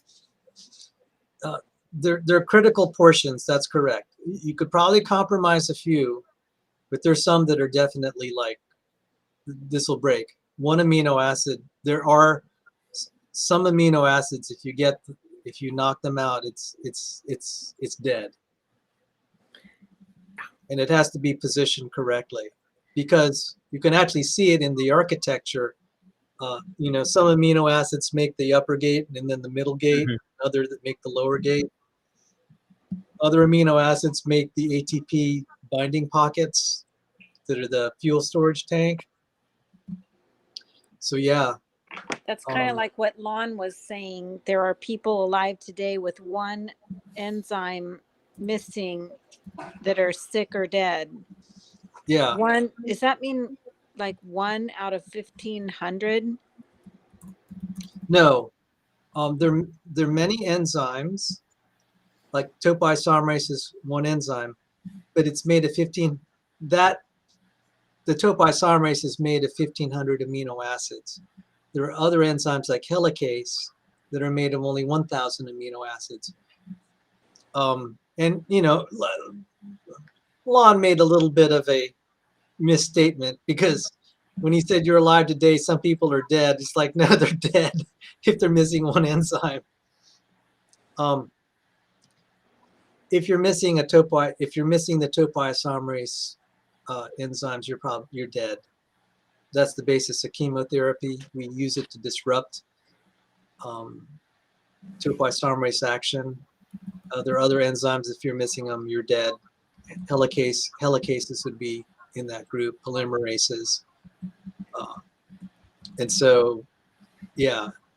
So I just wanted to say, where Lon was way back in the 60s, when he was studying, he didn't have these molecular animations. He just learned it kind of through the books, that if you don't have them, you're dead. And so he had nothing of like what we have today. But I wanted to read some of the comments here from in the comment section at the Discovery Institute. And you know what I should do is I should drop the link in the chat to that particular.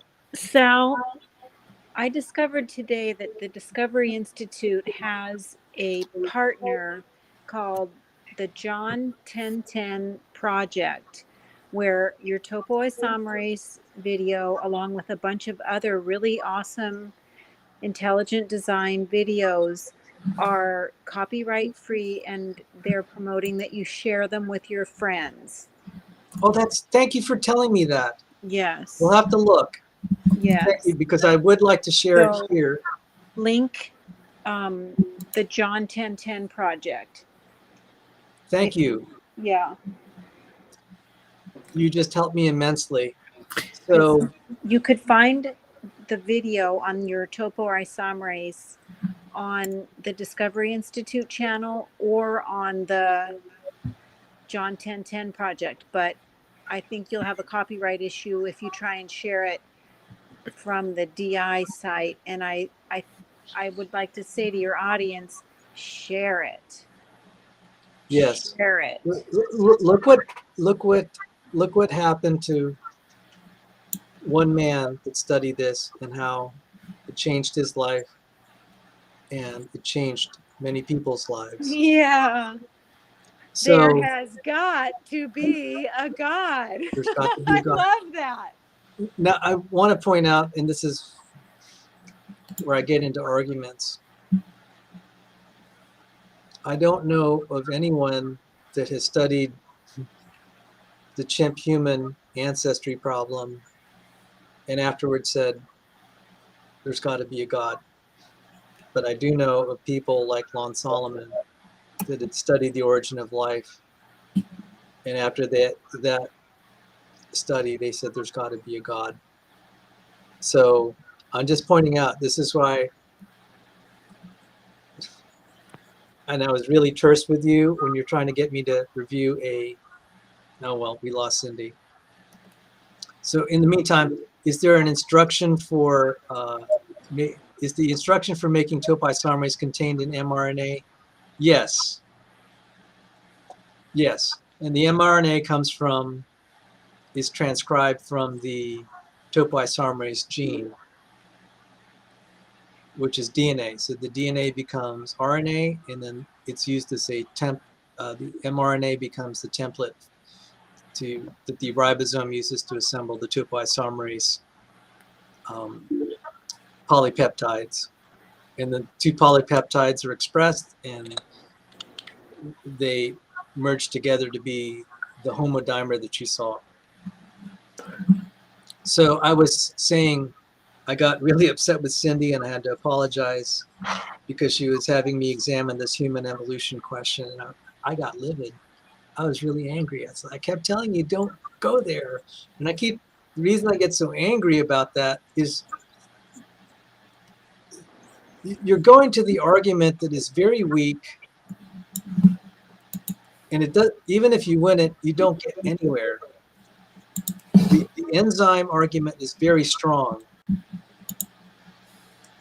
I hear what you're saying, but you're the one who introduced me to Erica. I said, don't fight the evolutionists on the ground of their choosing. Don't go right in to where they're aiming. You fight them where they're not looking. And Michael Behe was very good at getting them to get the other side to start fighting on ground of our choosing, because he started to throw things like the bombardier beetle and the bacterial flagellum. Then they had to try to pick that apart. They scored a little bit, but then there's now we're websites against it. What? There are websites against it. I uploaded a thing from Dr. Martin about the bombardier beetle a month or two ago, and I got slammed. There are websites supposedly debunking it. They do a bad job of debunking it, but for Yeah, run-of-the-mill they atheist, they think, oh, it's been debunked. well, as I said, they scored a few points. They managed, but what ended up happening is this is the first time we started to even be in the game and make a good argument before academics, because Gunter Beckley started to look at this. And so Michael Behe was talking about I and the rhodopsin. And then now it's gotten more refined. Look what James Tour did to Dave Farina. That wasn't even fair. Yeah. And so the topoisomerase, it's like, okay, we fought, I likened it to the Battle of Midway. What happened, what's been happening, where we started to, really more like the Battle of the Coral Sea in World War II, where we actually we scored a draw. Up until then, we were losing. And then with what's happening now, it's like the Battle of Midway. We're cruising now. We are cruising. We are running over them. And evidence of that was James Tour against Dave Farina. That's the way the argument needs to be. I want every creationist, when they argue and they talk about intelligent design, they ought to be crushing their opponents. There's no excuse at this point. And what do they do sometimes? We'll talk about human evolution. Just please. I receive your point. I don't know if I'll obey it, but I receive your point. And you do realize that even if Professor Dave lost to James Tour, you realize the atheists don't think that. And neither does Professor Dave. He called him clueless. Boy, that made me mad, because he's an honorable man. He's not mockable like Kent Hovind, and yet Dave mocked him anyway. Okay, so something you need to understand when you deal with most internet atheists, and I say most because there are some that actually engage in intellectual discussions. Unless you agree with them, you are subject to permanent mockery. And then the part of that is just how the internet works, unfortunately. But unless you agree with them on origins, you are to be mocked. And if you don't agree, if you agree with them, no matter how stupid things you say are, they will agree with you. Sal has firsthand knowledge of that. And you know who. I was in a debate on Reddit, and some guy said he was arguing against me. He said bacteria don't have DNA. And he got upvotes from the fellow atheists. I'm like, okay, these are the buffoons I'm dealing with. But the point is that before the creationists, everyone was like, Dave got crushed.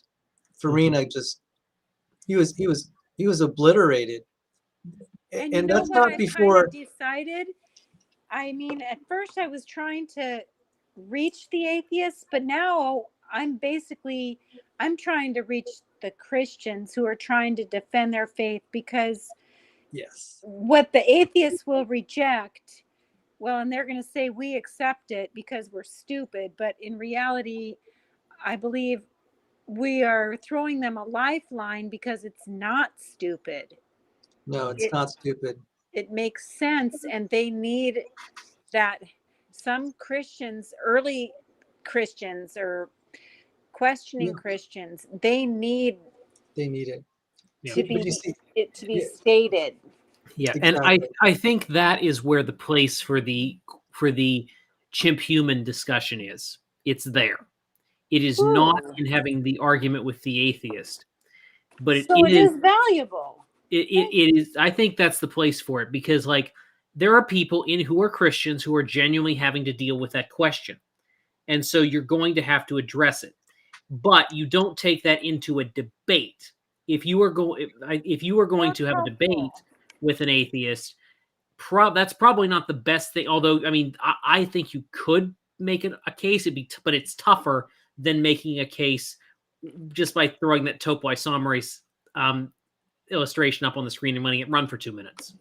Well, I want to say this. That's what Sal was trying to get at, probably. No, not even that good. Not even that good. Because most creationists will say, well, look how different we are. I'm just like, no, we're not. Well, I mean, in terms We are of it not. being If you not take, good in a debate, but that it's not a Christians good, need the help in it. yeah, it's not a good argument to say, look how different we are, therefore we didn't evolve. That's not a, Well, I would agree with that. I've said the best thing is to say, if you want to argue against universal common ancestry, it's that the earth is, the fossil record and life are young. It's a done deal, even the other side. And they'll say, well, that's a tough road. And I'm saying, you don't, both roads are going to be hard because there's definitely a progression. I see it all the time. You can build these what they call phylogenetic trees. You could take any group of organisms, you know, like let's say we take a bacteria, a yeast, a mouse, a chimpanzee, and humans, and you'll say, okay, which is more similar to us? It's not going to be the bacteria or the yeast. It's going to be the chimpanzee. Right. And so you can't run away from that progression. Right. And that is very visually easy to illustrate. Yeah. Which is why it makes for a compelling argument in a debate style format, which is why I don't think that we should go to that particular argument if we're doing a debate style. Now, you are still going to have to deal with the question because, as I said, there are people who are dealing with the question who are within Christianity. Right. And the way the creationists have been arguing, I'm just like, what are you doing? You're highlighting some differences, but there's obviously a progression. You need, and even Matthew McLean was saying, I don't know what to do with this. And I was upset. I'm just like, okay, this is because sometimes the creationists aren't thinking out of the box when they really need to. And I was wrestling with this, and sometimes this is all minimized and say, oh, God just did it. It's mysterious. And you just have to think a little bit. And it hit me. And Cindy, I'm going to ask you to just ruminate on this a little bit. What if there were not this progression of creatures? Let's say there were just human beings on the planet and somehow we could, you know, find a different food source than other creatures. It'd be just us and no other life form. We would say, okay, then abiogenesis would be really difficult. We didn't evolve, so it's a miracle. So why did God create all these other creatures? And, you know, why is there this progression that looks evolutionary? And I'll get answers from people that are like, oh, well, God's just reusing the design. And then the atheists will say, well, then he didn't have to, and it does make it look evolved. And so I'm getting these half-baked answers for like decades. And I said, okay, I think life is young and I don't know the answer. The answer came to me when I was studying at the NIH. I was had to do a presentation on an experiment by Rosamund on a certain neural receptor. And I had to make a presentation on it. I was assigned a postdoctoral fellow to help me along with it. And we were walking through it, and I asked, well, what sort of cells did they experiment on? He said, this came from a particular immortalized cell line. I didn't ask anymore. It was from an aborted fetus. They're doing nerve research on a human aborted fetus. I was just heartbroken. I was shocked. I was sickened. They sell the aborted fetus as parts on the internet. If I could look this up, the exact name of the particular cell line. And I said, you know, they didn't have to do that. They could have used a chimpanzee. They could have used a dog, immortalized cell line. Why did they use a human? So God made these creatures to help us understand our own biology. Every day from that point on, I thank God for the creatures that are similar to us. So when Erica shows this diagram of creatures that are progressively similar to us, you thank God for that. Because what creationists before have said, oh, this one's not really intermediate, or this one. I said, it doesn't matter. If the earth is young, that progression didn't exist physically. It only exists in a conceptual manner. That God did make these other creatures, some that are not so similar to us and some that are very similar to us. And so I don't get it why the creationists are trying to say, oh, we're not quite that similar as chimps. I'm just like, well, we are a lot more similar to chimps than we are to trees. That's so blatantly obvious. So stop arguing that way.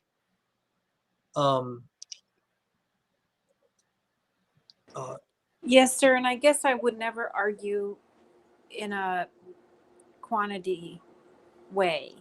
What I was intending to argue is we have a soul.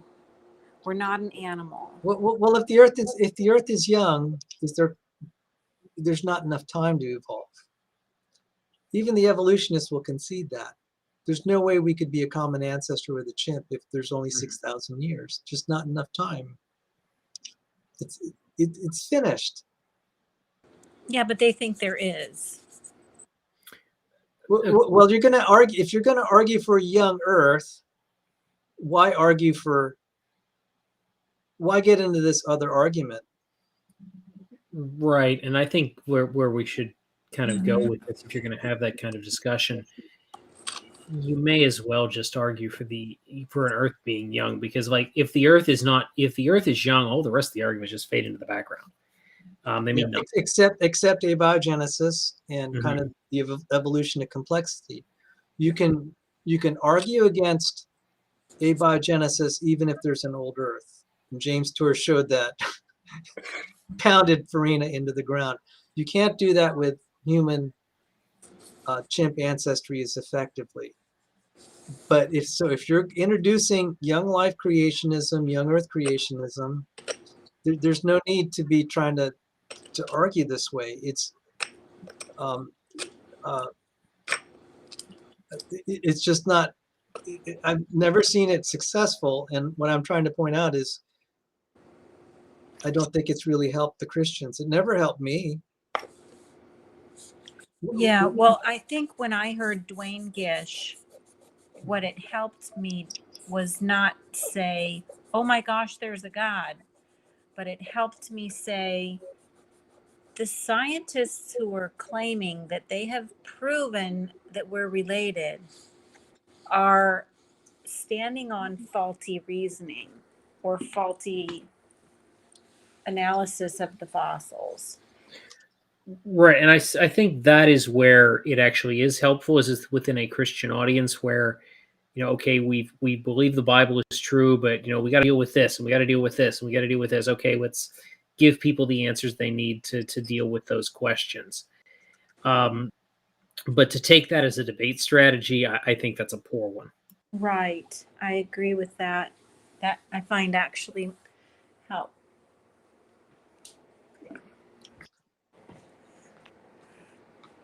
So not that I'm that qualified, by the way. Not that I'm that qualified to talk about debate strategy. I've never actually done a formal debate. So take what I say with 3 grains of salt. Well, because I knew Sal had really strong feelings about it.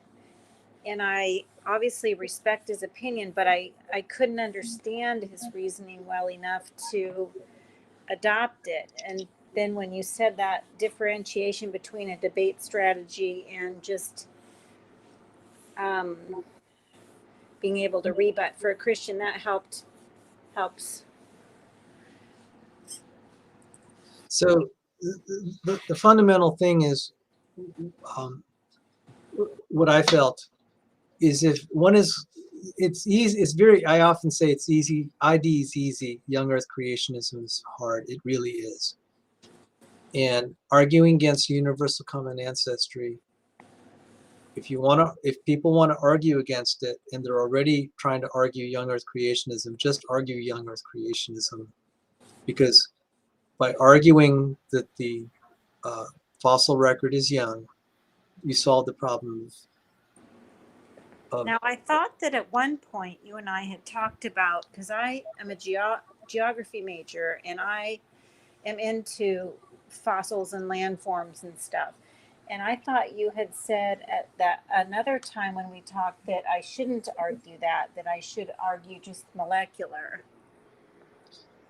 It depends on what you're trying to accomplish. The first thing, the idea is you argue the easiest thing first, not the hardest. If you're so like when Dapper Dino was giving his review of your stuff, I was just cringing. Because what you want to come out with is just like what I was really trying to say is, when you're first trying to teach creationism, start with intelligent design. Don't start with young earth creationism. That's what I meant. It's the order. And so, Sal, can I build on this just for a second? Yeah. It is a lot easier to convince someone that God created the universe in 6 24-hour days if they believe that there is a designer. So in other words, basically, you want to get them to a point where they realize, oh, wait a minute, I can't account for this by naturalistic processes. And then once they're at that point, it's a whole lot easier to take the next step and go, okay, maybe the Bible actually does know what it's talking about. And that's why I think the order matters, is because like if you throw that topoisomerase at most random people, you know, they're going to look at that and go, oh my word. Now you get the hardened YouTube atheists they're not going to budge. But if you throw the topoisomerase or some of the other illustrations that DI and others have done over the years at most people, they're going to go, oh my word, that's designed. That has to be designed. They just know that. And there's actually DI did a whole book on the design intuition by Douglas Axe. That's an interesting book. But they're going to get that. And once they get that, then they're going to have to reevaluate their evolutionary propaganda that they've been taught for years and years and years, which means that they'll be more open to listening to the gospel and that the earth and life are young. So just to clarify, it's the order of steps. Yes. It's the order of steps. What steps to take first? And I don't argue Noah's flood very much. I believe it. I accept it. But it's radical. It's hard. Okay, so we don't have anyone like a James Tour that could argue Noah's flood at this time. Maybe someone in the future. I'm trusting God for that. But, you know, it's heartening to see, because where we were 40 years ago, and I was being taught about the Urey Miller experiment, and where we are now, that's just laughed at. And that's the way I want creations to say, yeah, there is a God. And once you're at that point, I mean, to feel really confident in it from a scientific standpoint, you've got conviction at this point. I could say that there's a God with a lot of conviction after I saw that. And I was about to try to read some of the comments about the topoisomerase video, if I could share it. Yes. So it says here, like Kurum, someone named Khan said, I'm really loving your research. May God bless you all for doing this and bringing the truth for all to see. And oh, hi, Smokey Saint. Hey, Smokey. And very intelligent design. This machinery just doesn't occur randomly by chance. Amazing evidence for God's existence. And what a brilliant design. And what's another one? Can't wait to show this to my students. Thank you, Discovery Institute. Another one, Minutemen Report. Intelligent design at its finest. A. Roberts. Amazing, absolutely amazing. And the ad says, awesome. And this is only a sample of the countless molecular machines in nature. Glory to God in the highest. Amen. Amen. So people that saw Joe DeWeese's topoisomerase video, this is the reaction that they're getting. So even for a Christian watching this, you're not trying to necessarily even persuade non-believers. It says in the Psalms, I'll declare your works. And when you declare the works and you show them and you help people study the works of God, they start praising him. And I've gotten comments that when I've shown some of these molecular machines, they said it felt very worshipful. I've described this to people. They started to want. I agree. They I've can't had the same help response. but want to offer praise to God right then and there. And I said, this is the right thing to do then. Yeah, I think that's very helpful. Having these illustrations and these videos and so on, I think that's very useful. No matter how you argue this particular point, you're going to have a lot of people who are going to be mad at you. It's just that's just how this works. This is a charged area. And if you make comments on it, you're going to have people who are mad at you. But if you want to reach people who are on the fence, or who can help strengthen the people who are already in the faith, this is a place to start. Yeah. And I have an apologetics ministry, and the group is meeting together every week for like the last 2 years, probably getting up to 3 years. Now, 2.5 years, we've had like 200 meetings. And it's like, what do you all do? And I realized the reason we kept coming together was when we studied evidences of God like this, the topoisomerase enzyme, it put us all in a worshipful mood. You didn't need any fancy music or a big auditorium or any emotionalism. We couldn't help but when we studied the works of God, we couldn't help but worship him after that and feel in awe. And Jesus said in John 10:38, if you do not believe me, believe the works, that you may have eternal life. And so we kept coming together, not to learn how to debate or argue or even learn how to go out and lecture people. No, it was because we were being blessed just studying the works of God, and that was the formula to helping us with our faith, and we were worshiping. So and I never got that from Kent Hovind. I was usually disgusted after I heard him. And there's certain YouTube channels like SFT. He's having Kent Hovind on 3 times a week. I don't even watch. It disgusts me. But, I watched the Discovery Institute video and I feel closer to the Lord. And you could tell it in the comments section.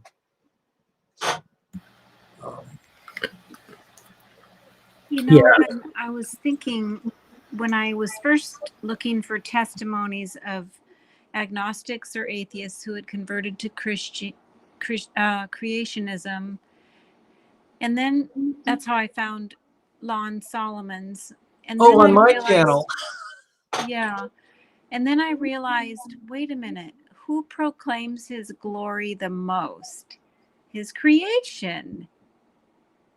And then I stumbled on those videos next to the topoisomerase videos about the whale and the hummingbird. And the Bible says his creation declares him, proclaims him, if not screams him.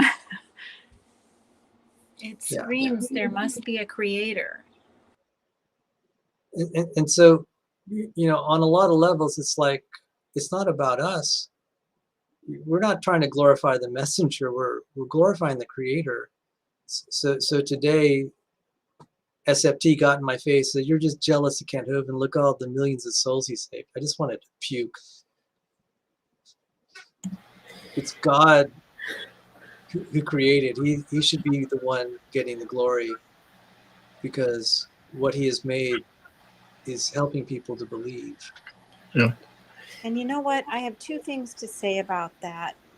First of all, a lot of the souls that came to Dinosaur Adventureland because he, quote, led them to the Lord, they showed absolutely no worship, no change in their life, no repentance from sin, no devotion to the word.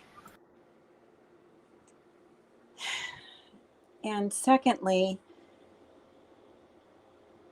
he would take the glory for saving the souls rather than saying, I had nothing to do with it, and recognizing that the Lord puts some as the planter, some as the weeder, some as the waterer. Apollos has watered, I have sowed, whatever.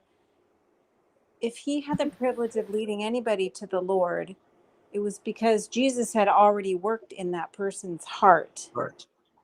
Hmm. Yeah. Fair point. Yeah. I planted, Apollos watered, but God giveth the increase. Yes. Amen. And he's Amen. stealing God's glory. Like, Yeah. you can just go out and lead anybody to the Lord. What are you doing? What are you sitting on the couch for? Well, I've shared the gospel with as many as I can, and they just don't receive it. That's because God hasn't worked in their heart. It's not because I'm not doing it and Kent Hovind is. Yeah. And, I do meet a lot of people that are bitter and resentful because they are raised up by Kent Hovind. And I don't blame them. I mean, Yeah, they that's will be the other accountable to point. God for rejecting the Lord. But Kent Hovind certainly contributed to their loss of faith because they are fed such, Well, and then there's the other point, and I always use the analogy of Rabbi Zacharias. That Rabbi Zacharias led a lot of people to the Lord. Does that mean we should support him when he raped 17 women? No, it doesn't. Yeah. And God didn't, he confronted David on his sin, and there was the Lord's anointed in King Saul, and God dealt with him. So, Unfortunately, what we see in a lot of Christian circles, and this particular situation is no exception, is an individual develops a following and then becomes immune from criticism.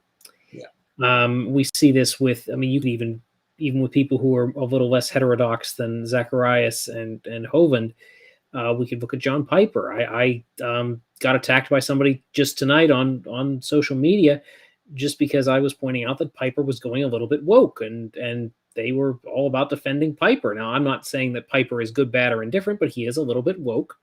I also don't like the fact that he says you can't do self-defense to defend your family. As a man, that offends me. But, okay, whatever. You want to believe that, fine. That's your problem, not mine. That doesn't affect the gospel, but wokeism does.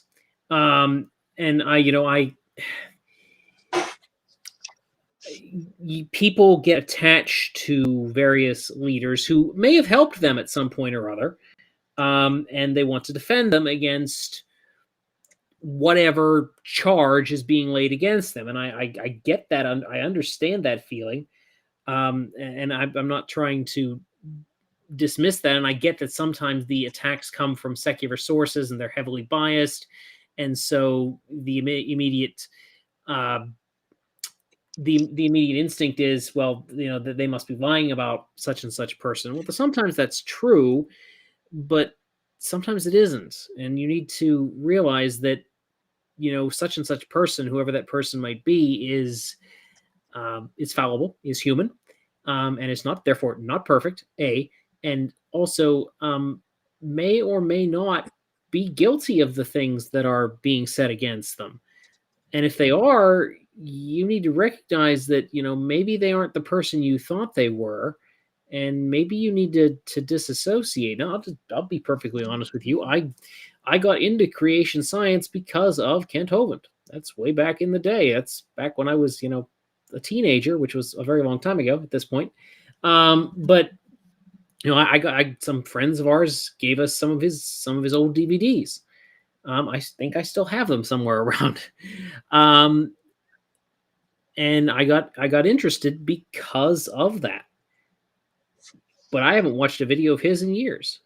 And you know why I won't do that? Because I recognized that, and I'm not trying to put myself on any kind of pedestal here, but like as I got more into science and as I realized that some of the stuff I'd been sold was a bill of goods, I posted the bill of goods on the wall, learned from it, and moved on. And I think a lot of people aren't willing to cut their losses. And a lot of people are just so devoted to a particular personality that they won't back away from that personality, no matter what unpleasantness or criminal convictions are associated with said individual.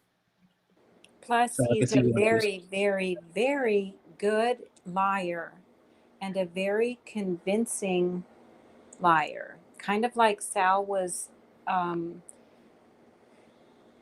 accused in an email to the congregation of things that were not true in order to discredit his witness.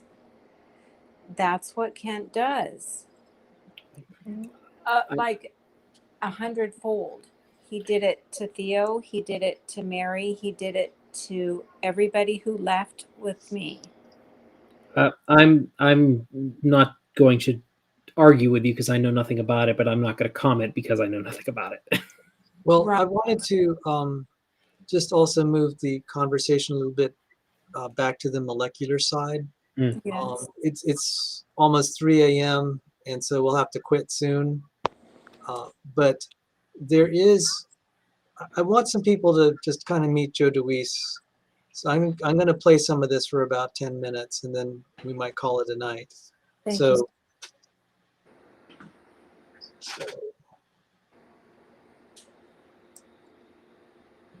Over 100 people joining now, and that number is still going up. So I think we can go ahead and get started.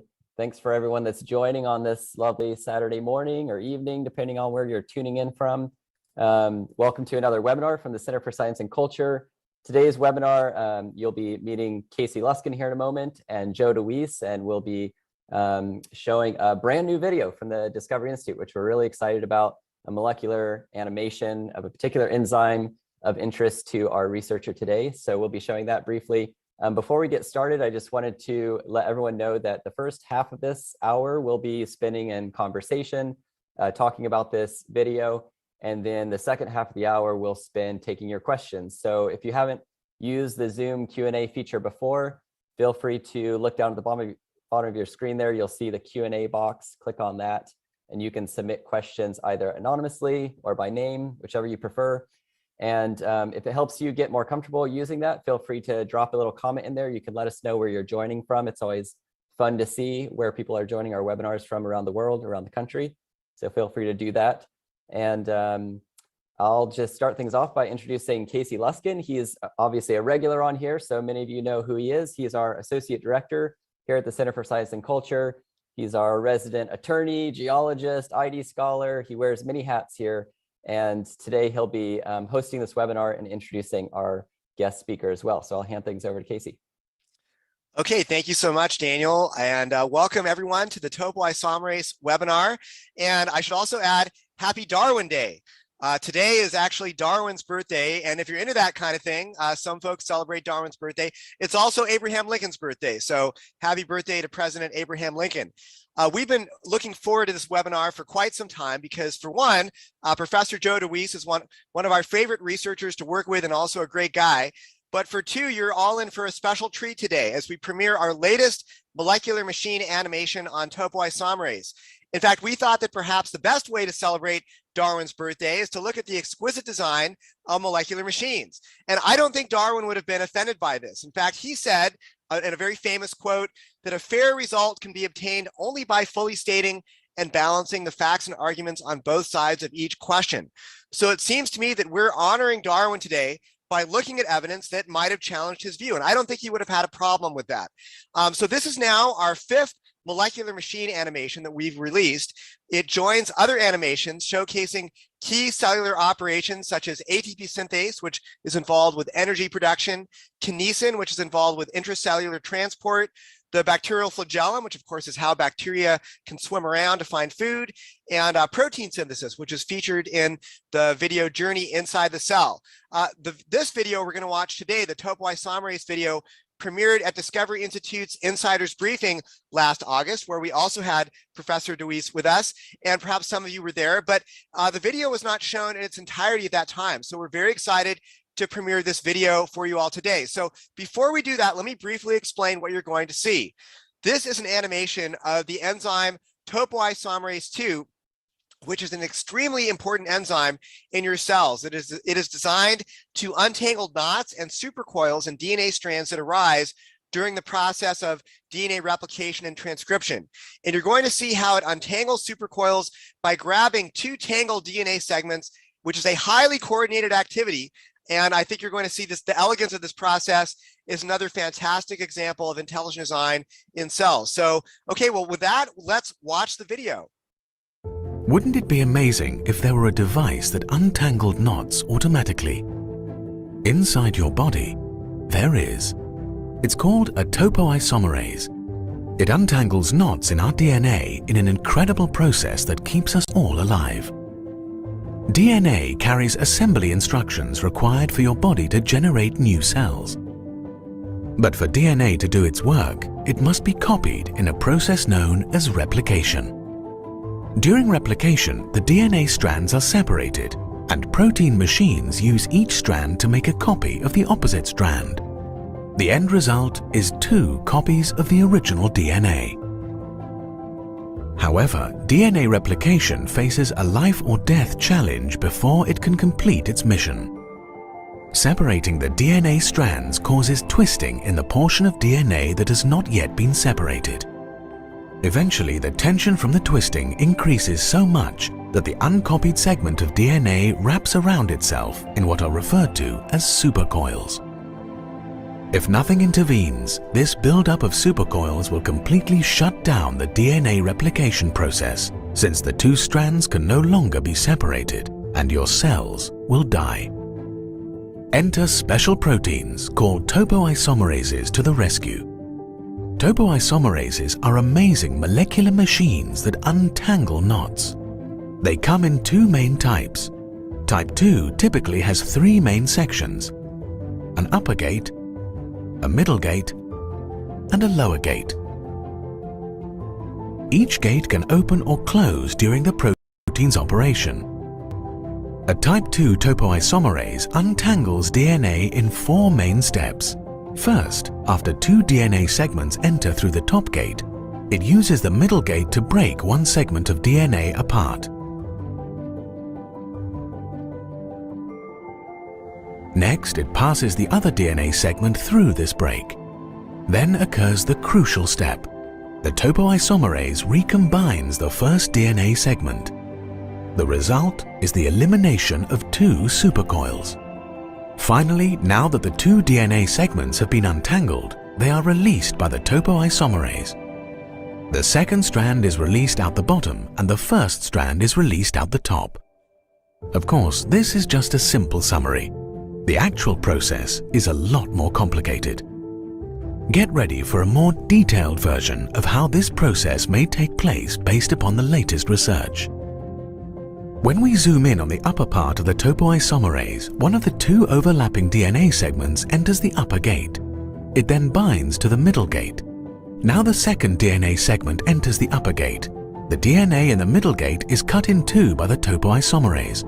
2 ATP molecules attach to the upper gate and the gate closes. One of the ATP molecules is broken apart into ADP and phosphate, releasing energy that may help keep the upper gate together during the next steps. The middle gate now opens and pulls the 2 halves of the broken DNA apart, creating a gap. Since the middle gate is connected to the broken ends, the DNA remains attached to it. The second DNA segment now moves through this gap. The middle gate closes and the attached DNA ends are reconnected.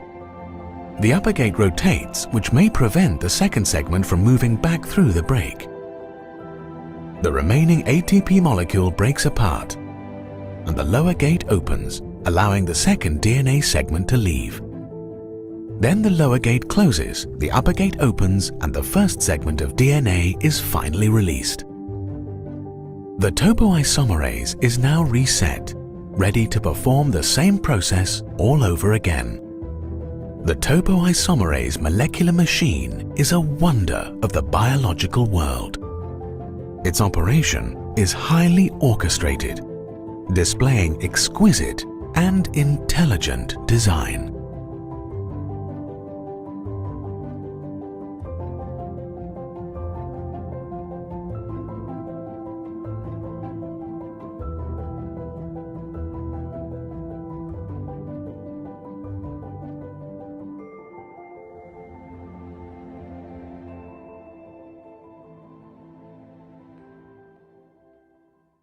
Okay, great. Well, that was very enjoyable. I have to tell you, I went online this morning for fun and watched some animations of topoisomerase. And I have to say, I think that hands down, ours is the most detailed and clearest in explaining how this enzyme works. So let's bring in Professor Joe DeWeese here. Joe DeWeese is Professor of Biochemistry and Director of Undergraduate Research at Freed-Hardeman University in Tennessee.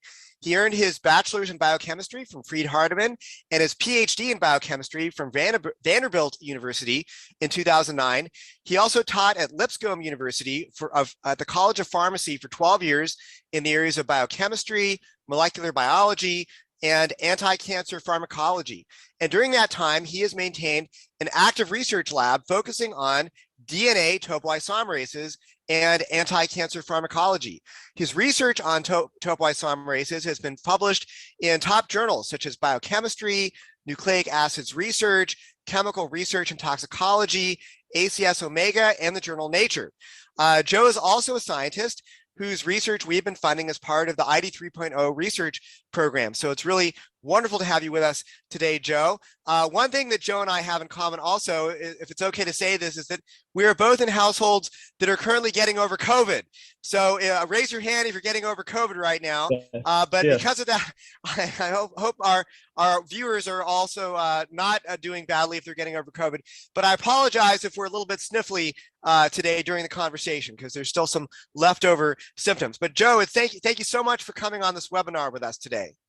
Hey, thank you, Casey, and thanks to the Discovery Institute for having me and for the support. And for all those out there who are supporters, thank you for what you do in allowing us to do some of this cool work. And this animation was a lot of fun to help produce, and really am happy to see it get out there and be available for those who want to watch it. So thank you today, Casey. Oh, thank you so much. Yeah, thank you so much to everybody who has made these animations possible. You, Joe, with your technical expertise advising us, and also our supporters here at Discovery Institute. So we want to talk about topoisomerase a little bit right now, Joe, and I want to just ask you some questions. My first question for you is very basic. Why is DNA replication important? Yeah, that's a great question, Casey. So as we think about how our cells function and how they survive, one of the fundamental things they have to be able to do if organisms are able to grow is for these cells to be able to divide. Well, to divide cells, you've got to have 2 copies of all of your genetic material. So each daughter cell gets a copy of that. And the challenge of that, of course, is several. Of course, there are a number of enzymes we're not talking about today that are involved in how that DNA is separated and then copied and so forth. But amid all of those other enzymes are topoisomerases that work, helping keep that DNA from getting too tangled. The video points out the supercoiling that's occurring kind of ahead of where replication is going. It's also occurring behind. So once replication has occurred and you have these 2 sister chromatids, as we call them, they tend to wrap around each other. And that creates what we call catenanes that have to be removed. So think about, taking 2 ropes and kind of intertwining them around one another. We've got to undo that so that those chromosomes can be segregated after replication during mitosis. So it's really important for these processes to be carried out faithfully, obviously. And the more challenges in the way, the more likelihood that the DNA is going to get damaged or something's going to happen. So topoisomerases help make that possible. Yeah, so in my youth, Joe, I did a lot of competitive sailboat racing. Isn't that what old people say in my youth? But I can tell you that at the end of a long day of racing, and you have to pull all the lines out of your boat and break everything down and de-rig the boat, you're dealing with all these ropes that are all twisted and knotted up. And I can tell you from that experience that de-knotting things can be a real problem and a real hassle.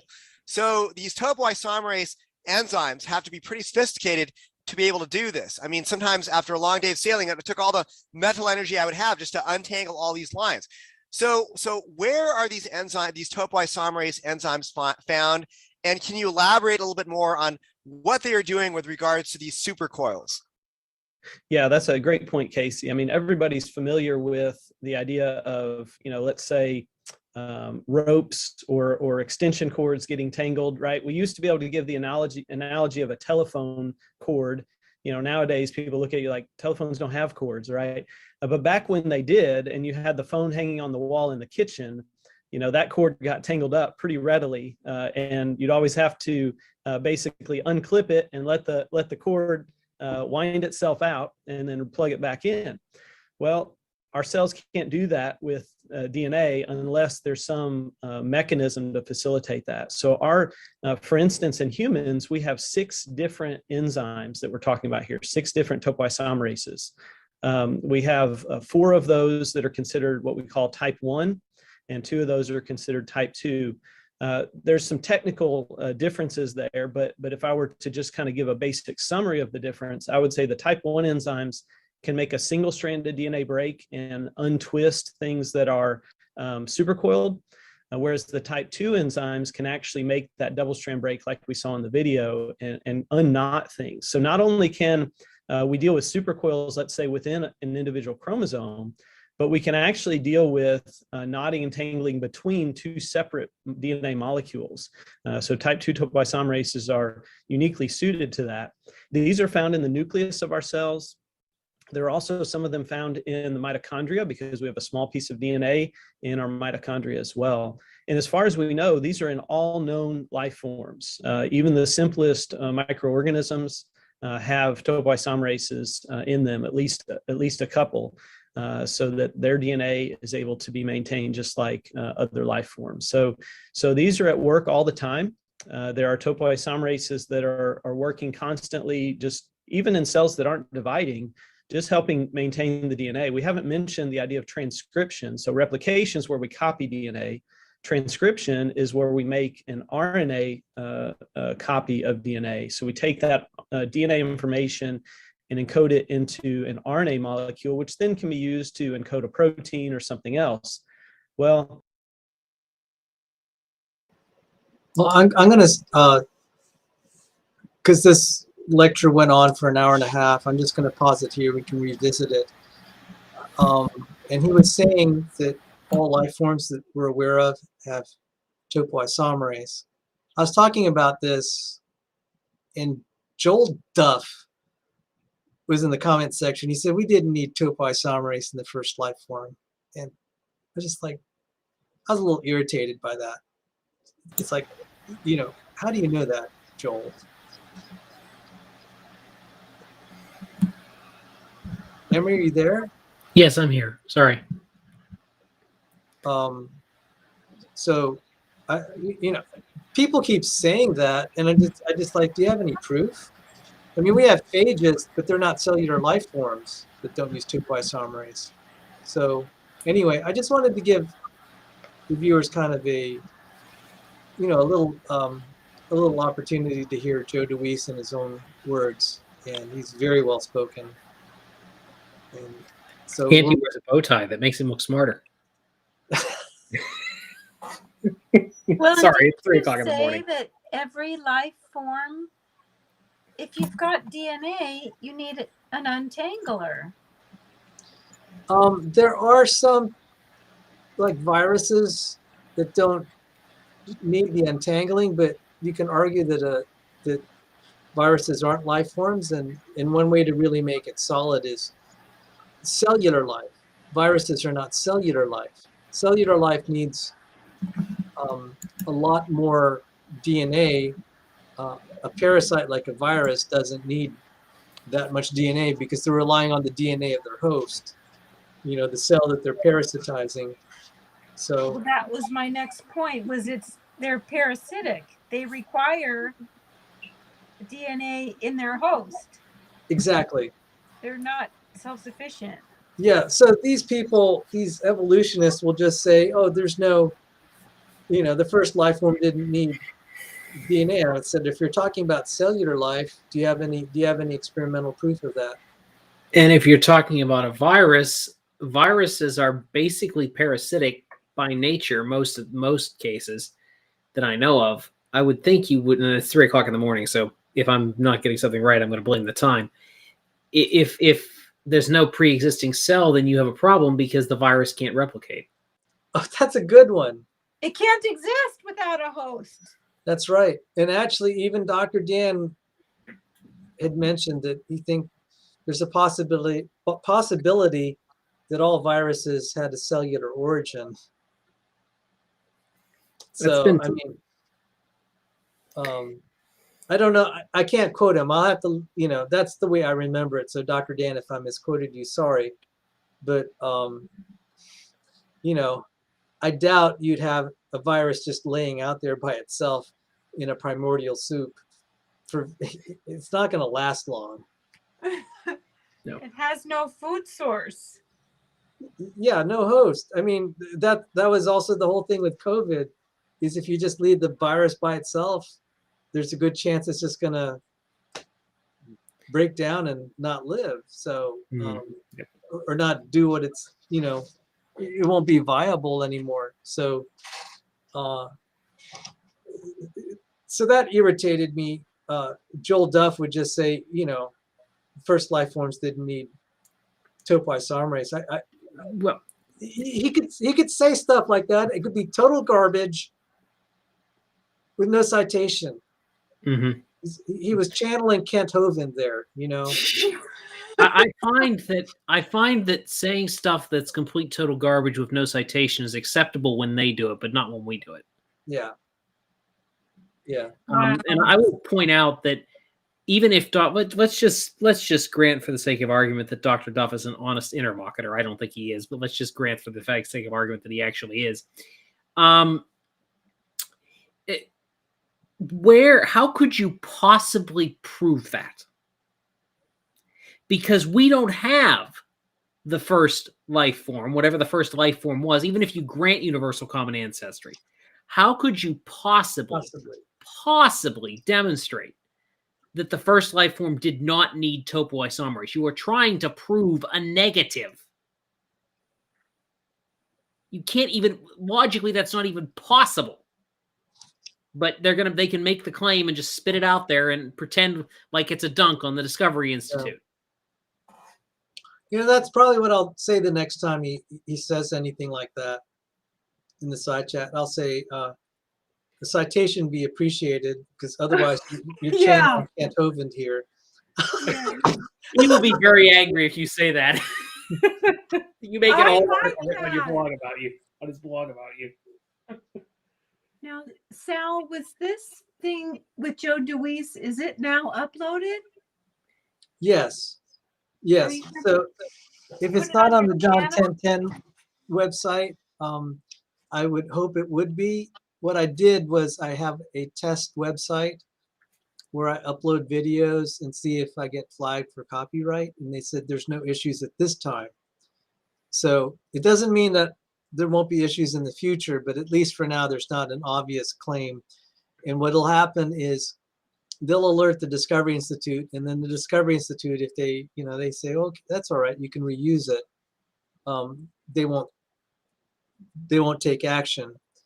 If they take action, YouTube will notify you or me and say, "Hey, someone's claiming the copyright. You have 7 days to delete it from your system," and then you just delete it. Or in some cases, they'll just say, can we run, if you have advertisements, the money goes to them, which I think is a better arrangement if I were the guy doing this. Yeah, so, no problem on that one.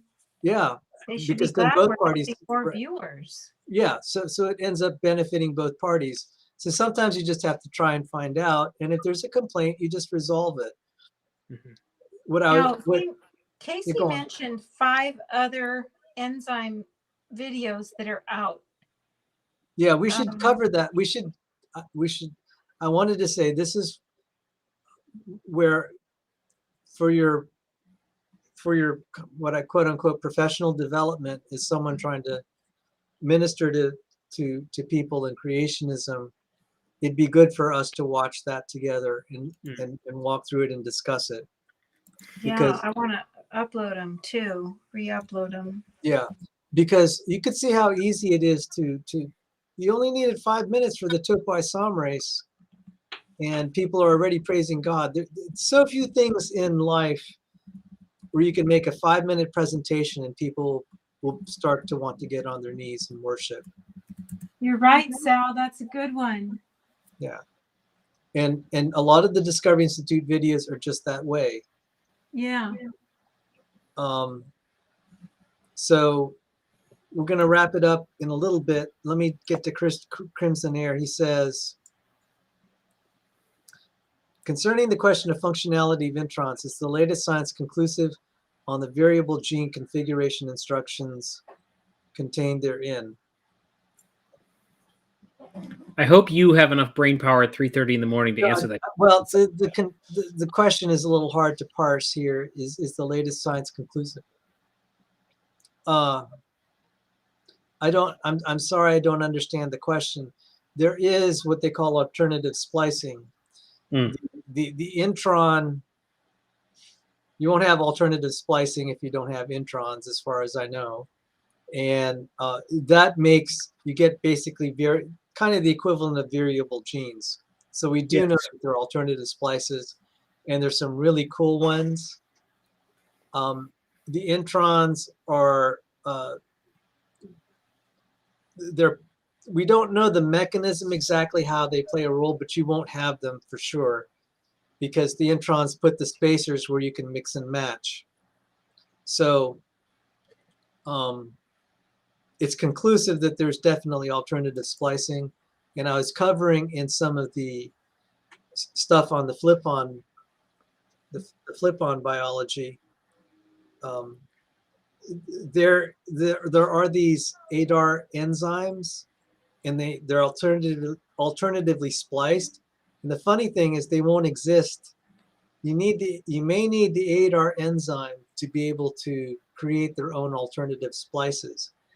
And the ADARs will not work unless they're alternatively spliced. You need both variations. And yet they can't exist. It's another chicken and egg problem potentially there. I mean, don't quote me on that yet, but that's what it's looking like. Yeah, we're starting to characterize the mechanism of actually what step has to happen and what exact molecule is involved in alternative splicing. But we do know that you can't have alternative splicing without introns. So functionality is confirmed there. What they may say is, well, the intron doesn't have to be really that long. It's just a spacer. You know, beyond that, there's nothing special about it. And like, no, we don't know that. We don't know that. I will say that the introns that have inverted pairs of ALUs, that does facilitate alternative splicing in those contexts. We have good examples of that. So no, this isn't a review of the CRISPR-Cas stream. We were just celebrating Joe DeWeese. We were also talking about the McLean stuff, and a lot longer than I was hoping we'd talk about it. So guys, I'm running out of gas, and Emery, if you have, I'll start with you, and Cindy, you can have the last word. So Emery? Well, I think this was a good stream. I think it was hopefully educational for people listening and watching. I know with the DI video, I had listened to it at work, but I hadn't watched it. So watching the animation was very educational for me. And I hope it was listening to us nerd out about it was beneficial to the audience. So thanks, Sal, for letting me come on. Appreciate it. Nice to be with you, Emery. God bless you both. Thank you. And I just love your point, Sal, about making people worship. Yay. Oh, thank you. And thank you for highlighting the work of Lon Solomon. He's been forgotten. And the 2 minutes that you played of him is not enough. You got to watch that whole thing. It's awesome. It's on well, South Channel or my channel, either one. and I think to that end, I may play as see if I could finish this. See if I happen to have it an MP4. See if I As have an it. outro, or link it in the description. Oh, I know. And you Hang should on. link the Topoisomerase in the description too. Yeah. So if I get around to it, as Emery said, it's getting late. But let me look at. Here it is. Oh, here it is. I'm gonna finish tonight with something to commemorate Lon Solomon and also make fun of David Platt, given that he lost today in court. I know that seems so mean. I think I know what's coming. Who's Oh. afraid of the big bad wolf? The big bad wolf. Okay, so let's see. Yeah, I think you guessed right, Emery. I'm being a bad boy here. You know, Jesus was his harshest with the wolves who were in the temple making money off of the sheep. That's where he got out his cords for whipping. Yep. Just saying. So, yeah, so I'll just get this thing going. It's only like 90 seconds, and I'll meet you all backstage. Eyes have seen the Lord.